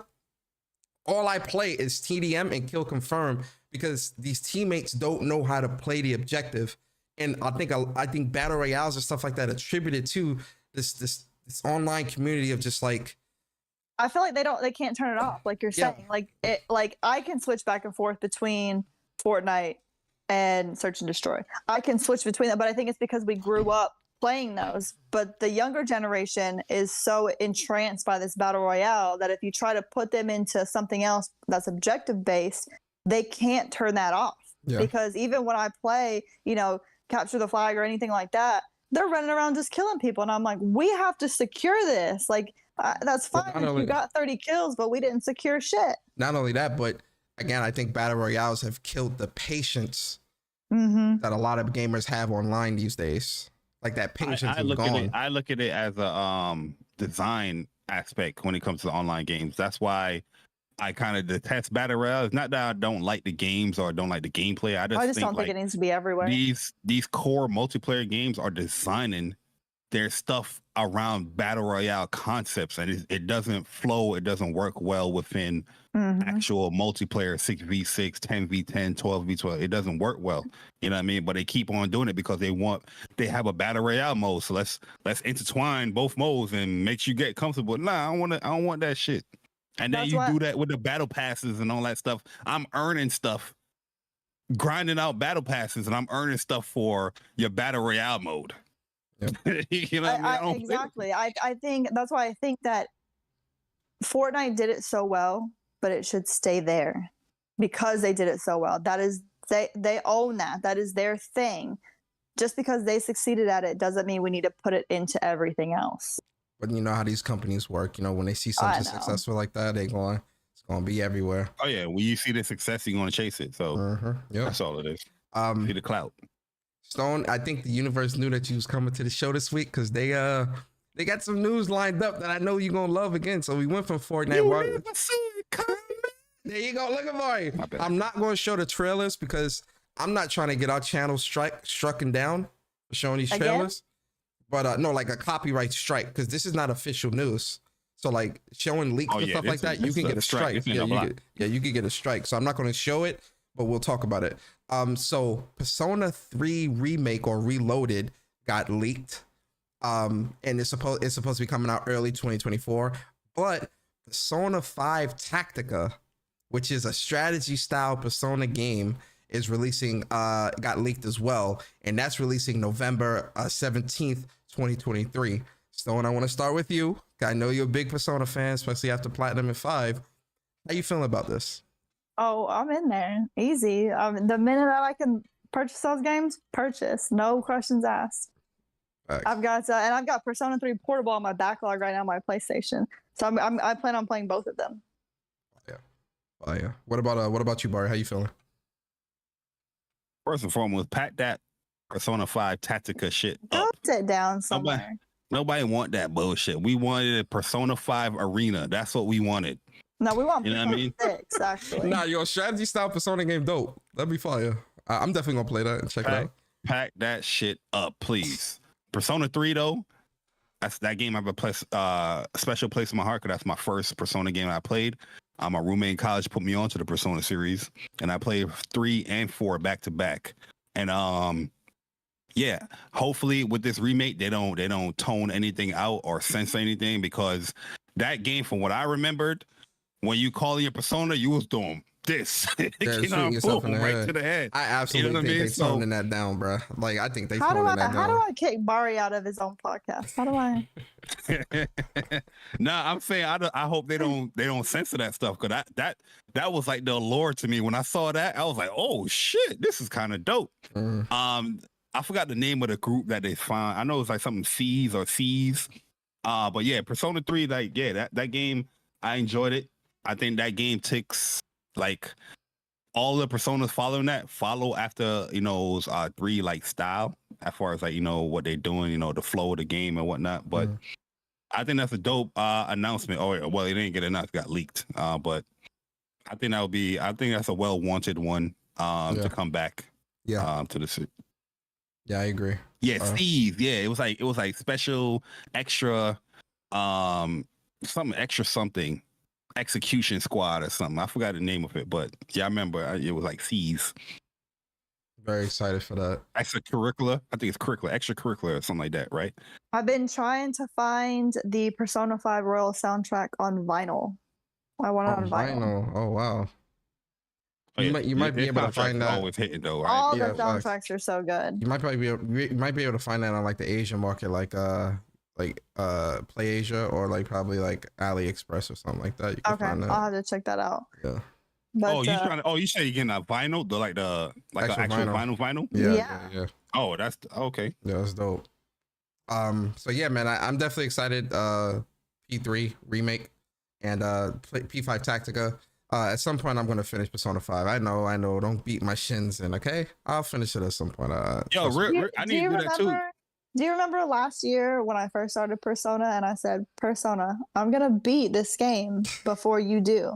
And you're like, no, Stone, no. I remember. Yo, she lapped me because I was playing it, and then like something else came out and kind of just it just pulled me away from the game, and I ain't go back. So No, I yeah, get that. I get Stone, that. Stone definitely lapped me in. Yo, that. I'm at the end of that game, bro. I got like 130 some hours, and I just stopped. I started over. I went to something else. I think I was on the 4th palace on the original P5, and then I bought Royale and started over. And like I think I'm at like the 2nd palace. So it's like, yo, I don't know. Every time I start this game and play it, something else comes out that just grabs my attention. It's happened to me every time, but I keep buying the game like, I'm gonna start it and play it, and I don't. So There was a part for me that happened right when I got to the Space Palace. That Space Palace was annoying. Was the and that's like, to say that it was the worst palace of the whole game isn't necessarily an insult because the game is so good, but it's the worst palace of the game, and it just felt like it drug on. And that was when I think I took a break and I played God of War 2018 and then Ragnarok, and then I came back to Persona. Yeah. Yeah, I like Persona games, but it's not like on my tip of the top of the list for me. But I definitely get. I'm gonna be honest. I'm not playing no Persona games no time soon, because the games coming out these next 6 months or 4 months. Oh yeah. I got no time. Maybe at Christmas I'll play it, but not right now. No, there's too much other stuff that I want to play. But yo, shout out to Gian and Don, man. I appreciate you 13 months as a member of the WUPS Nation. Says shout out to the WUPS crew and Stone. Battle royales have fueled the idea of focusing on kills rather than the objective. If it's not a double-digit kill win, it's trash. Good point. And then shout out to Viper, man. Appreciate you for the super chat. He says my daughter was disappointed watching me play Persona 4. She said, "Man, in 3, the shooters, yeah, I can't read. Man, in 3, they shoot themselves in the head. In 5, they rip their faces off. What's this card throwing mess in P4? LOL." Yeah, that is true. Like 5 is pretty crazy as well. Blood and all that. Yeah, 4. I mean, it was a little bit more on the not whimsical, but it was more lighthearted. Well, not lighthearted either. 4 is not a lighthearted game, but yeah, some of the personas, yeah, they kinda, yo, Chuck, get out of here, bro. You got me tongue tied. That's yo. It sounded out. Now you know I feel. Chuck is not telling you how to speak. First of all, Chuck, I'm not, you know what? This is not the podcast for that, is it? I'm not gonna cook you today. Yo, Stone, don't be talking about my mans like that. That's the best typer in this chat. That's my ugly old brother. Stop it. Oh man. All right, man, let's get to some quick news real quick. We're gonna be quick with this. So Eternights, man, a game that was at a PlayStation showcase or a PlayStation event last year, supposed to come out early this year. No mas. It ain't nowhere to be found. So they were at the Day of the Devs actually, and they confirmed that this game is and they showed a brand new trailer and confirmed that Eternights is coming out September 2023. No exact. I'm excited for this. Yeah, very excited for this game. This is dope. This is September 2023, but no specific dates. No specific date. Another game that should have been at PlayStation Showcase, by the way. Like that's what I'm saying. Agreed. Jesus. You know, I'm not even upset. Go ahead. Yeah. So September 2023, Eternights. Hopefully we'll get an actual day within September that this game is releasing. But everything about this game looks great. So it's a action RPG dating simulator.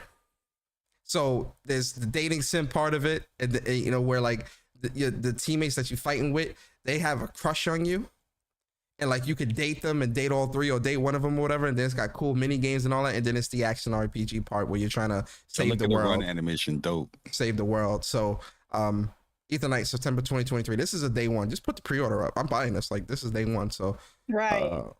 There's that. And then the next bit of news, real quick. Call of Duty related, Bari. Yo, we back on COD next week, Cowboys. I'm gonna check out the season. I heard they brought the ACR that the original MP5 back, so we'll see. Yo, they added a lot. Not MP5. They added a lot here, man. So I know Stone's about to be happy with the Warzone one. So they added a new map for Warzone called Vondel, which is located in Baruch, European city. And this is a Vondel map for Warzone. Looks pretty cool. That's another reason why I despise Warzone, because it takes away from my core multiplayer maps. Wait, Bari. This season 4, I think they heard our complaints. Hold on, Bari. Hold on. I got us. So Vondel, Warzone map, new Warzone map. I know Stone's hype about that. Can't wait to see the clips with you and Bam. Then we got Bari. They got us the core maps. They did good by it, I think, at least. Watch it be like one map. No, or two. it's 4. It's 4 maps. It's 4. I tell no lies. Nah, it ain't 4 maps. I'm telling you, it's 2v2 map. No, it's 4 core multiplayer. Watch, just watch. I'm about to set it up. Persona, if it's not 4 map, I'm kicking your goddamn shin. Go ahead. Trust me. Let me set this up. I got you, brother. All right. So the first new map that's coming is actually the old. Remember that old school map called I forgot the Showdown. This was the map from Call of Duty 4. Remember this map? So this map is coming back, core multiplayer. Then the second new map, this is a new map. This one is called Concetsinar District. And this is the second map coming. Which this map looked like an old map too. I forgot what game it was, but it was like there's a middle area, but everything is surrounded around like the steps and the outside. I can't really explain it properly, but it looks very familiar. That other map that you had with statue. This map, I could tell that bar area gonna be crazy. Especially if listen, I'm excited after playing multiplayer with you guys and like having full lobbies and because I don't like to play with randoms, especially when I'm learning something. So after playing with you guys and Bari making fun of me for zigzagging, I seen you on Zigzag. Shout out to Zigzag. Listen, I collected all those tags for y'all. Please be nice. Yo, I promise you, I wish I saved that, yo, because it was so dope, yo. Like all the bullets, they didn't touch her. I think you got hit when you finally got the last tab, but yo, it was mad funny seeing it. But after playing with you guys, like I really do want to play more multiplayer because I started to pick up on it and get better. And yo, definitely pull up. We're gonna be. I'm definitely playing next week just to see how this new season is. I'll be there. I'm free next weekend, so we'll be there. Yeah, so pull up definitely. And then the third map is the other 2 maps that are launching is called Mikado and Penthouse Gunfight maps. Oh, okay. And then the Mawaze Marshlands and Akador Village battle maps. All right, so there's only 2 maps. So it's only 2 maps. But still, 2 maps is better than 1. So that's what we they got be 2 doing, maps. bro. They be burning the lines, man. They be like, oh yeah, we got 4 multiplayer maps, but they were like 2v2 and it was a DMZ and all that crap. Oh, okay. So they're adding 4 new weapons as well. You can get the Tempest Razorback assault rifle. The Razorback is back. You also get the ISO SMG. Yeah, and then you can earn a new melee weapon. A new melee weapon called the Tonfa. So there's a new way. ACR. The new melee weapon is called the Tonfa, and then you get a new shotgun. Like we need more shotguns. Crazy. Oh my god. I want to try these new maps. The next season of the season. Yeah. Oh, you gonna get that day 1? No, the battle pass. It's gonna be in the battle pass day 1. Okay. I want to try these new maps. I definitely want to try these 2 new maps. So we're definitely gonna be playing that. And then moving on real quick. .mu, man, they just announced, man, new character coming to TMNT Shredders Revenge, a great game that I think you guys should check out. It's a very fun game. Got the platinum in this. That's a dope multiplayer game, man. I missed that game. So you get a new character called Usagi Jimbo, and then you get a new game mode, and you also get new palettes. So now you'll be able to change the colors of the Ninja Turtles to whatever color you want, like from the original colors or some of the newer style colors that they have. Stone, did you play Shredders Revenge? Do you own this game? I did not. No. It's a good game. Definitely a fun party game. Bari, how you feeling? I know that some of my friends like Bam and then they did play it, but I think I was playing something else at the time that had all my attention. I can't remember. Yeah, so it's a great game. I love TMNT. It's definitely a great game. Bari, how you feeling about this? They need to put Usagi's own game out there, man. He got his own anime and not anime, but his own manga and all that. You know what I mean? Give him his own beat 'em up game, but I think he looks dope. I like the whole color palettes, showing some of the original colors from like, what we knew from like the 90s and whatnot. You already know the vibe, Persona, man. I ain't even gonna be long here. Shredders Revenge is a fun ass game. It's chaotic with 4 players, but it's super, super fun. Had some really, really fun sessions playing with people in the community. And yeah, I'll definitely dive back. No release date though. No release You know what I date. mean? Yo, Well, dot MU, who do you think you are? Put the A lot of content. We these know you're gonna companies, drop it man. in the summer, bro. Wait, you guys played this game with people in the community, so you're saying you play games? Yeah. Little clout. There was multiple people. Okay. Yeah, Okay. We play for the Okay, clout. good, You know, good. 3 for 10, 5 for 20. You feel me? All right, so some But sale. yeah, what is this 2023? Put a goddamn release date out, man. Yeah, It's I a don't know patch why there's no update. release date out, man. Like a lot of companies been doing this lately, where they put like a month but no date. I don't know what that's about, but you know, whatever. All right, quick sales news, real quick. Then we almost done. Congrats to Street Fighter, man. Street Fighter has sold 1 million copies in 3 days. Shout out to Street Fighter, man. Just 9 more million to go, man. Street Fighter 6. So congrats to Street Fighter.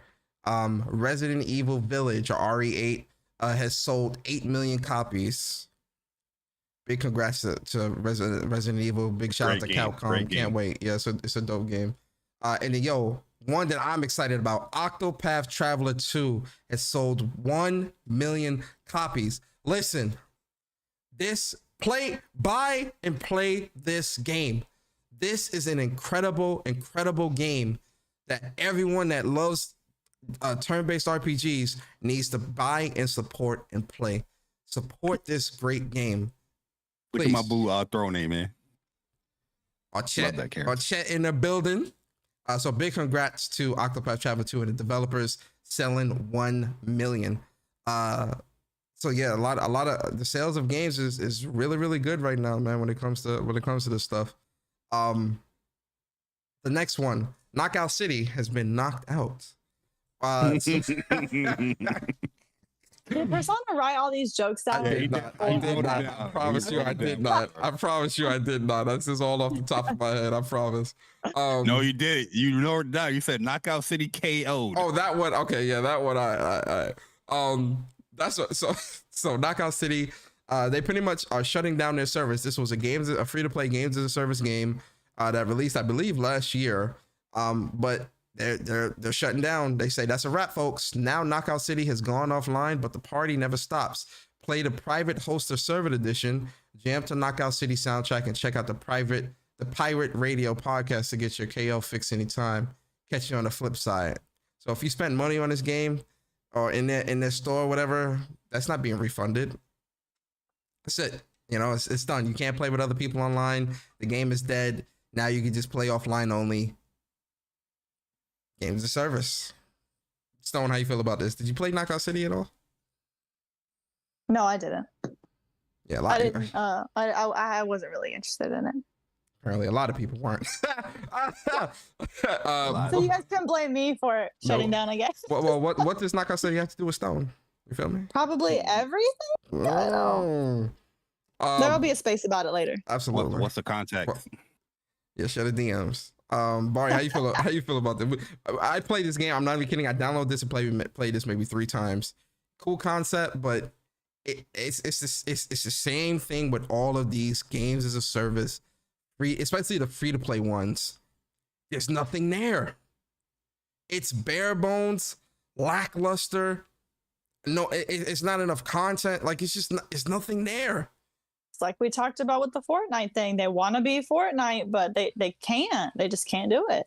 Stone, you know what is there? Bar, you know what is there? That store. That in-game store. Crazy. I like Knockout City, man. I thought the game had a lot of depth to it. It has like a lot of meta gameplay that was pretty fun. But it's sad, man. This is a New York developer, like New York based developer too, man. So it's sad that it's gone so quick. It seemed like people enjoyed the game, but like I said, when it comes to these live service games, man, they are not cheap to maintain, not cheap to fund, and yeah, not every single game is Fortnite, man. Not every game can get that success. So if the game doesn't have players playing it or people buying it into their store, that's why we've seen a lot of these games getting KO'd in a year or less than a year, man. It's sad. Crazy. And this is like the 7th live service game we've seen that's ending like this year, from news wise. It's crazy. It's abruptly ending. It's like, all right, peace out. All right, man. At least it wasn't as bad as Multiverses. Yo, That multiverse. was- That yo, real talk. That was some money laundering shit, bro. That was a bait and embarrassing. switch, man. That was a bait and switch. You had people paying $100 to get into a demo. Hell no. They almost got me too, man. Almost got. I ain't even gonna hold you. They almost got me. Last bit of news. We're almost there, guys. Friday the 13th. This one, I'm not gonna lie, this one hurts. And Friday the 13th, the game's been around for a long time. The reason why this hurts so much is because this game has a lot of sentimental value. Great memories from the council days, Bari. You remember the council days with the party nights with this game. So this Yo, hurts we gotta a stream lot. this, man. We gotta stream this. Yeah, we gotta stream this one for the one last time. Friday the 13th, the game. So it's they say the time has come. Our license for Friday the 13th will expire on December 31st, 2023. On that date, Friday the 13th, the game will no longer be available for sale, both physically and digitally. The game will, however, continue to function through at least December 31st, 2024, if you already own it. At this time, we've made the decision to reduce the price to $4.99 for the base game and 99 cents for all of the DLC content. We will continue to offer the title and content at that price point right up until it is removed digitally and physically from digital and physical storefronts December 31st, 2023. We would like to thank our community for the dedication they've shown to Friday the 13th, the game, and Gun Interactive as a whole, and we are happy the game will live on a while longer and continue to be enjoyed by anyone owning the game. Stone, have you played Friday the 13th? No, what's crazy is I think maybe last week or the week before, a bunch of us were talking about playing it, and then this got announced because we were talking about getting together and playing it because we've been doing more like community nights. So we were talking about this being one of the games, and now this announcement came out. So that makes me kind of sad. Yeah, no, this is a very fun, like a very fun party game to play with like friends and people in the community. I think we definitely should do like a community game night with this, man. Like we this definitely is a could great for game. $4.99. Yeah, we could do it. I would, Yeah. even though I know it's closing, like we could definitely do Yeah. a community night. Yeah.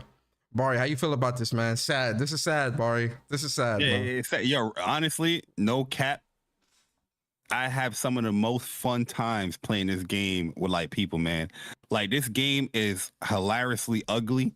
The character models are ugly as hell, but it's so funny, man. You know what I mean? With some of the scares that the people have, like when Jason is next to them, they're like, you know what I mean? It's the weirdest thing in the world, yo. But I've never laughed so much playing a game than Friday the 13th. Haven't played it in a long time, just to be fair, but before this game closes, I'll definitely be. We gotta doing some play it sessions. because I get scared Yeah. really easy. So we've got to get on here and play this. Yo, I'm a bad Jason though. I'm more of like the campers. I'll be better as the counselors. I mean, but as Jason, I suck as Jason, man. I'd be too nice. Nah, yo, I love being Jason, man, because I be out there like, yo, I'm breaking through everything. But yo, this game is so fun because, like, you know, like it's kind of like, you know, those other types of games like this where, like, you know, you could board up the camp room and stuff like that and have different traps and everything to keep Jason from you know, from getting you. And pretty much the objective of the game is to escape camp lake, Crystal Lake. I forget the name of the damn camp. Camp Crystal Lake. Yeah. And so the way you do that is you can call the police, you can get the keys to the car and drive away. It's all types of like different types of clues and things you can do.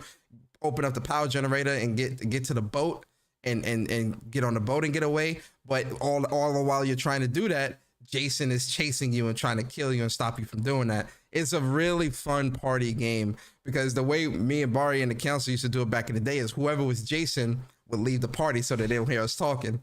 And then we all like, you know, we playing and stuff. Yo, I have so many great memories with Friday the 13th, man. This hurts. Cause remember back in like 2016. I think I have like a video of it, yo, and I was dying. I know I still got. We gotta set something up, y'all. We gotta set something up. I know I still got the old school streams. I know because we all would stream it. Like me and Bari would stream it. With the count. I know I still got the streams. I gotta look through like my private videos to see if I can find the streams. So much fun with this game, guys. So much fun. So this hurts a lot. So yeah, we definitely want to get together, have a community game night with this. If you want to buy the game, it's $4.99. That's a Big Mac. Yeah, feel me? Like, yo, pick it up. You know, definitely be a part of the community game. We have it. We have it. We got it, right? You got it? Look at 2017 year. If you looking to be practiced. All right, yo, I'm gonna definitely show off some funny clips and stuff like that, yo. Such a good time, man. Man, this hurts. But all right, guys, listen. If you made it, yo, it ain't last a year like some of these. This game has been around for like 5 years. 4 or 5. I remember this game first came out. This game been around for like 5 years, 5-6 years. So it had a good run. The servers are shit though. The servers are very bad. Very bad. Like if you're trying to play online, it's laggy, it's bad, it's terrible. But if you do like a private party, it's pretty good. It's better when you have a party. Yeah. Rather than playing with randoms. It's peer to peer, but it's like bad peer to peer because the ping is so high. The ping is like, I remember that I would get into like 2,000 ping lobbies. It was bad. Very bad. Very bad. They're playing for everybody from around the world. So big shout out to them, man. But yo, if you made it this far, guys, man, let's give y'all trophies. Trophies. I ain't gonna lie, man. We kind of talked about our discussion in the summer Game Fest section, because my discussion was gonna be, was it smart for PlayStation to give some of their biggest announcements to Summer Game Fest? Oh yeah, we kind of did. Kind of touched around that. Short answer: no, it wasn't smart. Nah, I don't think it was smart either. What you think, Stone? Was it smart for them to do that? To do what again? Do you think it was smart for PlayStation to give Summer Game Fest some of its biggest announcements? No, I think that was a terrible decision. Horrible. Probably one of the worst decisions they could have made. I agree. That was probably the fastest discussion we've ever had on this podcast. Breaking. The fastest discussion. Yeah, shout out to Stone. But listen, guys, we're at the end of this show. And if you've made it this far to the end of the show, we're going to give you this lovely, lovely trophies. One more time for the trophies. One more time for the trophies. And then, of course, that lovely, lovely platinum. If you want to play. The platinum don't want to play? Oh, no. There we go. That lovely, lovely platinum. 129 platinums? Yo, y'all racking up these platinums. Y'all getting out here, man. Hold up. Y'all got more platinums on the podcast in the game. I said that I thought I was muted. My bad. Yo, let me get this personal. Yo, hold up. Let me not say that here. Never mind. I'll say it. No, I'm just kidding. Yo, shout out to Julian Johnson. Appreciate you for the super chat. He says $4.99. I can't afford that.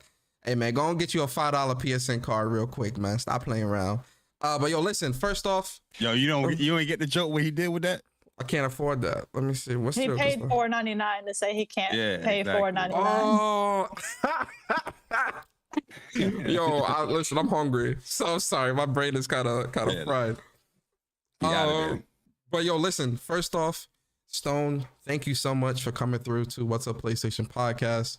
Me and Bari definitely appreciate you rocking out with us. It's definitely great conversation, good vibes, good energy. Give us your outro, man. Let the people know where they can find you. Any fundraisers or anything special, gamer related, charity related that you got coming up in the future, man. Talk to us. Let us know. We haven't. The last charity event was so exhausting that we haven't started to plan anything yet. I know we will probably do a Street Fighter tournament at some point, but we haven't even begun to start messing with that. I've been letting everybody enjoy the game, and eventually the servers will let me play. But other than that, I've got some things in the work. I've got, some books in the works. I've been talking to Bari and Chuck about possibly streaming myself, but we'll see. Because most of it's because I actually don't like most of you all. So I will not vouch for you. Don't put me on your resume. I'm not your friend. You will no, not the way they be saying in these spaces. They say that you can vouch for them. They know you. I'm not vouching for anybody. Hot sauce with the hot I'm sauce. not vouching for anybody. If you want to follow me on Twitter, that's fine. I guess that also doesn't make us friends, but mostly I'm just on there being a psychopath and posting gameplay. I mean, keep it simple. Yo, speaking of which, it slipped my mind, but yo, guys, Stone is an author. You know, she is a public. Yo, it slipped my mind when you mentioned. I'm like, yo, how did I not mention that in her intro? That's crazy. Stone is a published author. I have a book and up back there. yeah, I gotta find the book. She's definitely written about two or three books now. Stone.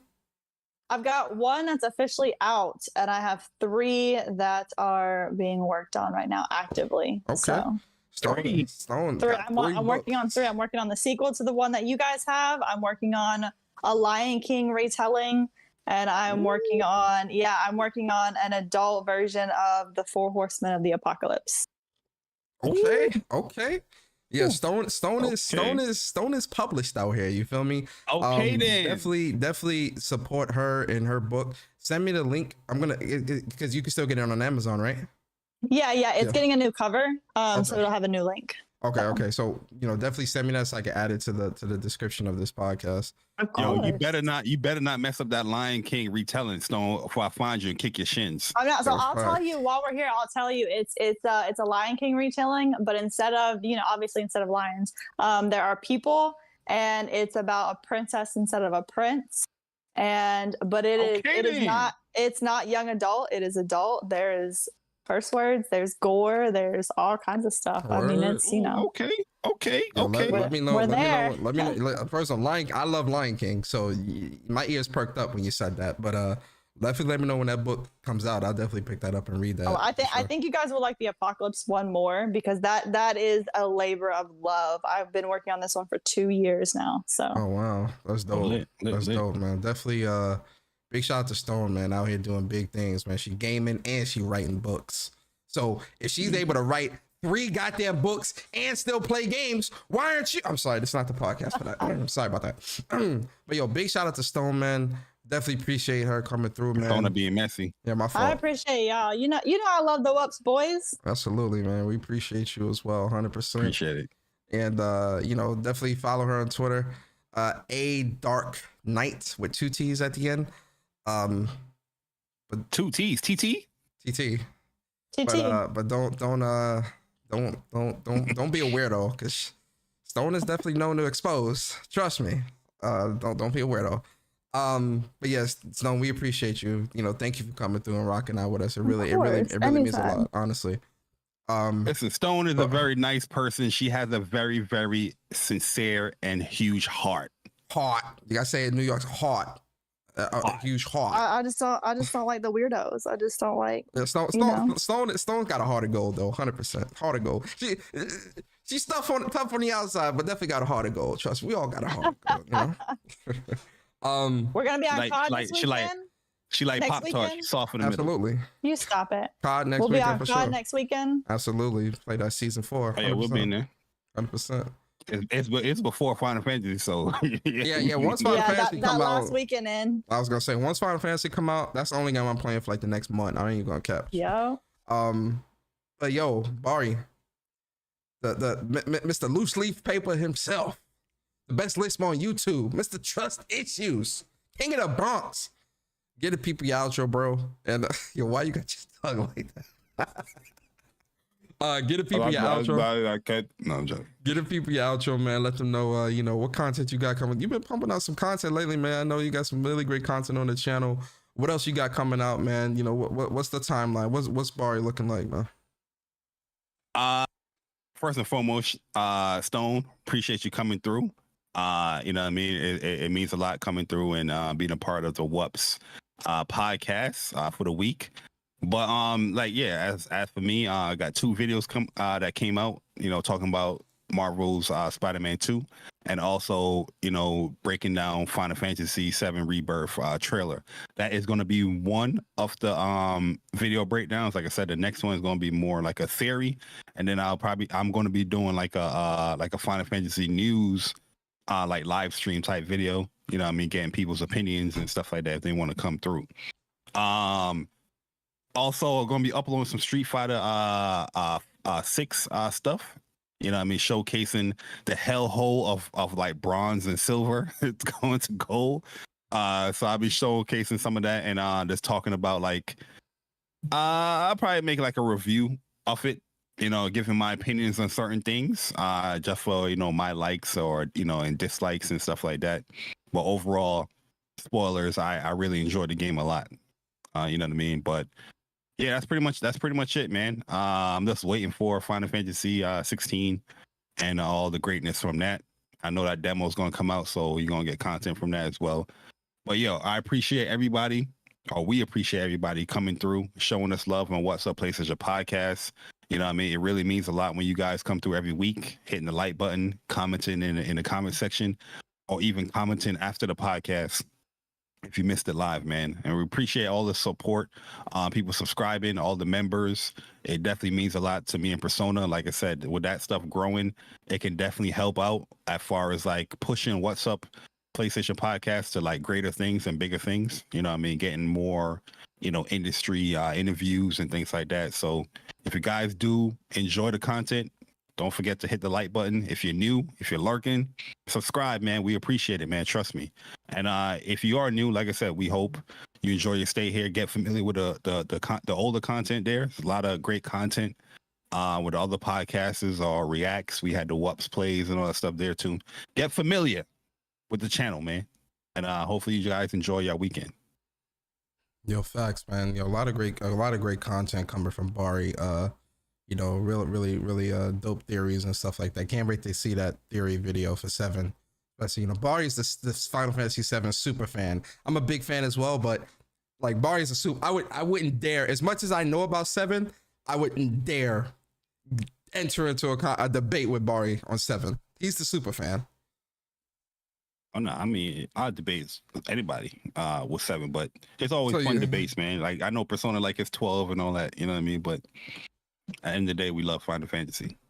Oh yeah, man. But yo, for me, man, listen, guys, I appreciate y'all so much, man. Shout out to the WUPS Nation members. Shout out to the WUPS community subscribers. And shout out to the new people finding our channel, man, for the first time. If you enjoyed the content, you know, hit the like button, subscribe. Hopefully we earned that. And you know, anybody that might watch the upload to this later, man, thank you as well. We really do appreciate you guys so much. It really means a lot supporting us.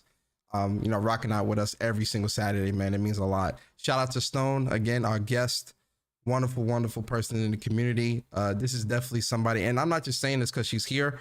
Like, this is really like how the WUPS boys feel and think. Like, Stone is really great peoples, man. Yeah, like definitely, that's the homie, man. Really, so y'all really are saying the people. Check cleared, like the check cleared, so you'll say all these nice things. Yeah, the check cleared. You feel me? You paid for the 3 for 10 clout. So you know we so definitely support Stone, man. You know, follow her. You know, she's a great person in the community. You know, definitely support Stone, man. So big shout out to Stone. For me, man, the content I got coming to my channel. But first of all, you can follow me on Twitter at Persona Speaks. You can also subscribe to my personal YouTube channel, Gaming with Persona. And the content I got coming to my channel is this is a PlayStation podcast where we talk about all things PlayStation, but for the sake of the outro, I'll mention I am doing live reactions to the Xbox showcase tomorrow. You know, so that'll be fun, right? Mari, stop making that face, right? My bad. Hey, Mari, I thought I was muted. And then Capcom Showcase live reactions on Monday. Doing that as well. Hopefully we can get a release date for Dragon's Dogma 2 and get a tease or at least a reveal for Monster Hunter Worlds 2, 2 games that I'm really anticipating. And then tonight I might stream some or later on this evening, I think I might stream some Street Fighter 6, man. Stream some training, you know, a little bit of rank, might do some, you know, some matches with people in the community if people want to fight. Y'all could definitely pull up. I might stream it. I gotta see how I feel later on. And yeah, I'm actually gonna stream Call of Duty as well next week. Season 4, I'm gonna stream it, make a whole community event about it. You know, be me, Bari. We're gonna be in there. Stone to be there. You know, maybe Kendra. You know, Dre, King Metro. Like, you know, everybody can pull up, man. Like, if people want to pull up and play, man, definitely pull up, man. Everybody is welcome. Like, everyone. Like, you know, everyone is welcome. Like, I mean that. So definitely pull up. And then yo, listen, I'm gonna be honest. If Final Fantasy, let me rephrase. If 16 demo releases tomorrow, that card stream might be real short. I'm gonna keep it a stack. I'm gonna keep it a stack with you, because I'm definitely releasing 16 combat videos. We're gonna talk about the first little bits of the game and stuff like that. If that demo come out, content for that is definitely releasing next week, 100%. So there's that. But listen, that's it, guys. I hope you guys enjoy your weekend. Please be safe with whatever you're doing. Be safe. Enjoy yourselves. And you know, always remember, guys, man, What's Up PlayStation Podcast is a podcast for the community, by the community. And we'll see you guys next Saturday. Same time, same place, same crew, the WUPS crew. Enjoy your day. Peace.